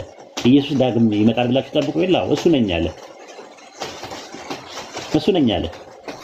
አህመዲያ የሚባሉት እንደዛ ነው። ኢየሱስ ተሰቅሏል ብለው አያምኑም። ሊሰቀል ሲል አምልጦ ህንድ ሄደና 120 ዓመት ኖሮ ሞተ ነው የሚሉት። ግን ምንም አይነት መረጃ የለም። የቁርአንም የሐዲስ መረጃ የላቸውም። አህመዲያ ይባላሉ እነሱ። ቃዲያን ይባላሉ በሌላ ስማቸው። እሺ ኡስታዝ ሚርዛ ጉላም መሐመድ ይባላል እሱ። በነብዩ መሐመድ ሲያምናሉ ያምኑ። እሱማ ረሱል ሰለላሁ ዐለይሂ ወሰለም በኔ ኡማ ውስጥ 30 ደጃሎች ይመጣሉ። ዋናው ደጃል ከመምጣቱ በፊት አሉ። ምን ብለው እንትን ይላሉ አሉ? እኔ ነብይ ነኝ፣ እኔ መልእክተኛ ነኝ ብለው ይመጣሉ። ተጠንቀቁ፣ ከኔ በኋላ ነብይም መልእክተኛም ማንም አይመጣም ብለዋል። ኻተመ ነብይ ናቸው ረሱል ሰለላሁ ዐለይሂ ወሰለም። ከረሱል ሰለላሁ ዐለይሂ ወሰለም በኋላ የሚመጣ ነብይ፣ የሚወርድ መጽሐፍ፣ የሚላክ መልእክተኛ የለም። በግልጽና በማያሻማ መልኩ ነው የመጣው። እሱ በመጣበት ሰዓት ሚርዛ ጉላም መሐመድ በመጣበት ሰዓት ሚርዛ ሁሴን አሊ የሚባል ደግሞ ኢራን ውስጥ ተነስቶ ነበር በ1963 ላይ ማለት ነው። በ1853 ላይ ማለት ነው ቴህራን ውስጥ ማለት ነው። ከዛ በኋላ ታስሮ ባብ የሚባል ተከታይ ነበረ። ባብ የሚባል ሰው ነበረ። ለሱ ተከታይ ሆኖ ልክ 1963 ላይ ባግዳድ ላይ ምን አደረገ? የምጠበቀው ነብይ ነኝ ብሎ ተነሳ። ነብይ እኮ ከረሱል ሰለላሁ ዐለይሂ ወሰለም በኋላ አይመጣም ሲባል በቃ መልእክተኛ ነኝ ነብይ አይደለሁም ማለት። አይ መልእክተኛም እንደማይመጣ ደግሞ በሐዲስ ላይ አለ ሲባል ደግሞ መሲሁ ነኝ አለ። መሲሁ ነኝ፣ እኔ መሲሁ ነኝ፣ የክርስቶስ ዳግም መጽሐፍ ነኝ። ክርስቶስ ዳግም ይመጣል ብላችሁ ጠብቁ ይላል። እንግዲያውስ እኔ ነኝ አለ። ከዛ ደግሞ ሌላ ደግሞ ግብጽ ውስጥ ደግሞ የሆነ ሰው እየተነሳ ረሺድ ከሊፋ ይባላል። እሱ ደግሞ ምንድነው ሲባል እንትን ነኝ መልእክተኛ ነኝ አለ። ነብይ ነህ? አይ ነብይ አይደለም መልእክተኛ ነኝ አለ። ከዛ አምልጦ አሜሪካ ገባ። ከዛ በኋላ ይሄው ሐዲስ ማስረጃ አለ። ሐዲስ አልቀበልም አለ። ታዲያ ምንድነው? ቁርአንያ አለ። ራሱን ሰየም። ቁርአንያ ማለት ቁርአኒስት ማለት ቁርአን ብቻ ነው የምቀበለው አለ። ሐዲስ ላይ ስላለ ማለት ከረሱል ሰለላሁ ዐለይሂ ወሰለም በኋላ ነብይ የለም ስለሚባል ስለሚያውቅ መልእክተኛም የለም የሚል ነገር ስላለ ማለት ነው። እንደዛ አለ። ደግሞ አሜሪካ ነገር ውስጥ ደግሞ ኤልያስ የሚባለው እሱም ነብይ ነኝ ብሎ ተነሳ። ከዛ በኋላ ምን አለ? ብላክ ኔሽን አለ፣ ጥቁር ሙስሊሞች ብሎ ግሩፕ መሰረተ። ረሱል ሰለላሁ ዐለይሂ ወሰለም በመጨረሻው ዘመን መሲሁ ደጃል ዋናው ደጃል ከመምጣቱ በፊት ወደ 30 የሚያክሉ ሰዎች ተነስተው በኔ ኡማ ውስጥ ነብይ ነኝ መልእክተኛ ነኝ ብለው ይመጣሉ፣ ተጠንቀቁ፣ ከኔ በኋላ ነብይም መልእክተኛም አይመጣም ብለው ነግረውናል ረሱል ሰለላሁ ዐለይሂ ወሰለም።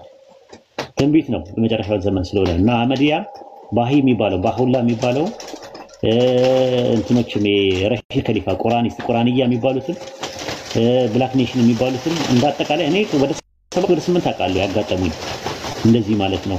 ወይ ክርስቶስ ነን ይላሉ ወይ ነብይ ነን ብለው ይነሳሉ። ይሄ ነው ያለው ነገር።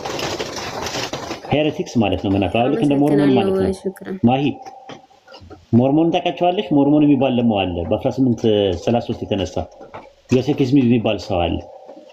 ሞሪኖ የሚባለው መልአክ ለኔ መጣና በወርቅ ጻል አድርጎ ሰጠኝ አለ። 4ኛው ክፍለ ዘመን ላይ የነበረ ኢየሱስ ካረገ በኋላ አሜሪካን ሀገር ሄዶ ነበር ይላሉ እነሱ። ደግሞ አሜሪካን ሀገር መጥቶ ምናምን ተጫውቶ ምን ብሎ ምናምን ሻይ ቡና ምናምን ብሎ መጨረሻ ላይ ወደ ሰማይ ያረገ ብለው ያምናሉ። እነሱ ደግሞ የሚያምኑት ደግሞ ምንድነው? ኢየሱስ የማርያምና የአብ ልጅ ነው ብሎ ነው የሚያምኑት። አብ ምን ሰጠ መሰለኝ? ዘር ሰጠ። ዘር ቃል ሰጠ። ቃል ዘርን ሊዘራ ወጣ ይላል። ዘሩም የአምላክ ቃል ነው የሚል ጥቅስ አለ። ዘር የሚለው ግሪከኛው ስፐርማቲኮስ ነው የሚለው ስፐርም ታውቂያለሽ? የወንድ ስፐርም የግሪከኛ ቃል ነው። ስፐርማቲኮስ ከሚል ነው ዘር ማለት ነው ትርጉሙ። አብ ቃሉን ዘሩን ሰጠ፣ ማርያም እንቁላሉን አዋጥተው ሁለቱ ተራክበው አድርገው ሴክስ አድርገው ኢንተርኮርስ አድርገው ኢየሱስ ተወለደ ብለው ያምናሉ ሞርሞን የሚባሉት የኋለኛው ቀን ቅዱሳን ቤተክርስቲያን የሚባሉት ማለት ነው። ሞርሞኖች አታውቁም? ኢትዮጵያ ውስጥ የለም ሞርሞን እንዴ? ሞርሞን የለም ኢትዮጵያ ውስጥ? ያ ጀማ አላጋጠማችሁም? ሞርሞኖች ክርስቲያን ነን ይላሉ እነሱ፣ ግን ማርያምና ዮሴፍ ማርያምና አብ ተራክበው አድርገው ነው ኢየሱስ የተወለደው። አብ ምን አደረገ? ዘር አዋጣ። ቃል የሚባለው ዘር ነው፣ ስፐርም ነው። ስፐርሙን ሰጠ። የማርያምን እንቁላል መታውና እንቁላሉና ስፐርሙ ሲደባለቅ ኢየሱስ የሚባል የአብ ልጅና የማርያም ልጅ እና የአምላክም ልጅ ነው የሰውም ልጅ ነው፣ አምላክም ሰውም ነው ብሎ ያምናሉ። ፍጹም አምላክ ፍጹም ሰው። አልሰማሽም? ይሄንን ነገር ሞርሞኖችን ጠይቋቸው። ሞርሞን ነገር አልሰማም እንዴ? ምን አይነት ነገር ነው? ልሰማም አልችልም። እንደዚህ አይነት አሉ። መጨረሻው ዘመን ላይ እንደዚህ በጣም የሚያጸይፍ ትምህርት ያላቸው ሰዎች ይነሳሉ። ለዛ ነው ከዛ አንፃር ነው እንጂ ሙስሊም ሆኖ ኢየሱስ ተሰቅሏል ብሎ የሚያምን ወይም ኢየሱስ ሞቷል ብሎ የሚያምን ሙስሊም የለም፣ አናገኝም። የተጀመረው እንደዚህ በኋለኛው ዘመን ላይ አሁን በቅርብ ጊዜ ነው። 200 ዓመትም አይሞላቸውም እንደዚህ አይነት ትምህርቶች የመጡት። ለምን? ኢየሱስ ይመጣል ብለን እኛ ስለምንጠብቅ ኢየሱስ ነን እያሉ ብዙ ሰዎች ተነስተዋል። ራሱ ሚርዛ ጉላም አህመድ አሁን ኢየሱስ ነኝ ብሎ ነው የተነሳው። መሲሁ ነኝ የምጠበቀው ዳግም ይመጣል ብላችሁ ተጠብቁ የለ አሁን እንግዲህ ስንኛል እንደ ኢየሱስ እኮ ወደ ሰማይ አድርጓል ሲባል አላረገም፣ ሞቷል፣ ይኸው መቃብሩ እኛ ጋር አለ። እሺ ተሰቅሏል ብላችሁ ታምናላችሁ? አይ ሊሰቀል ሲል ፌንት ነቀለና አመለጠ እና ህንድ መጥቶ 100 ዓመት ኖሮ እዛ ነው እንትን ያለው ይላሉ። ሌሎችም አለ። ዘ ሴክሬት ኦፍ ዶስ የሚባል አለ። ዳቪንቺ ጻፈው፣ ዳቪንቺ ኮድ የሚባለው መጽሐፍ ላይ ፕሮፌሰር ዳን ብራውን የጻፈው መጽሐፍ ላይ እዛ ደግሞ መግደላዊት ማርያምና ኢየሱስ ሁለቱ በጣም ይዋደዱ ነበርና ኢየሱስ መግደላዊት ማርያምን በእነ ጴጥሮስ በእነማም ፊት ይስማት ነበረ፣ ከንፈሯን ማለት ነውና በጣም ይናደዱ ነበረ።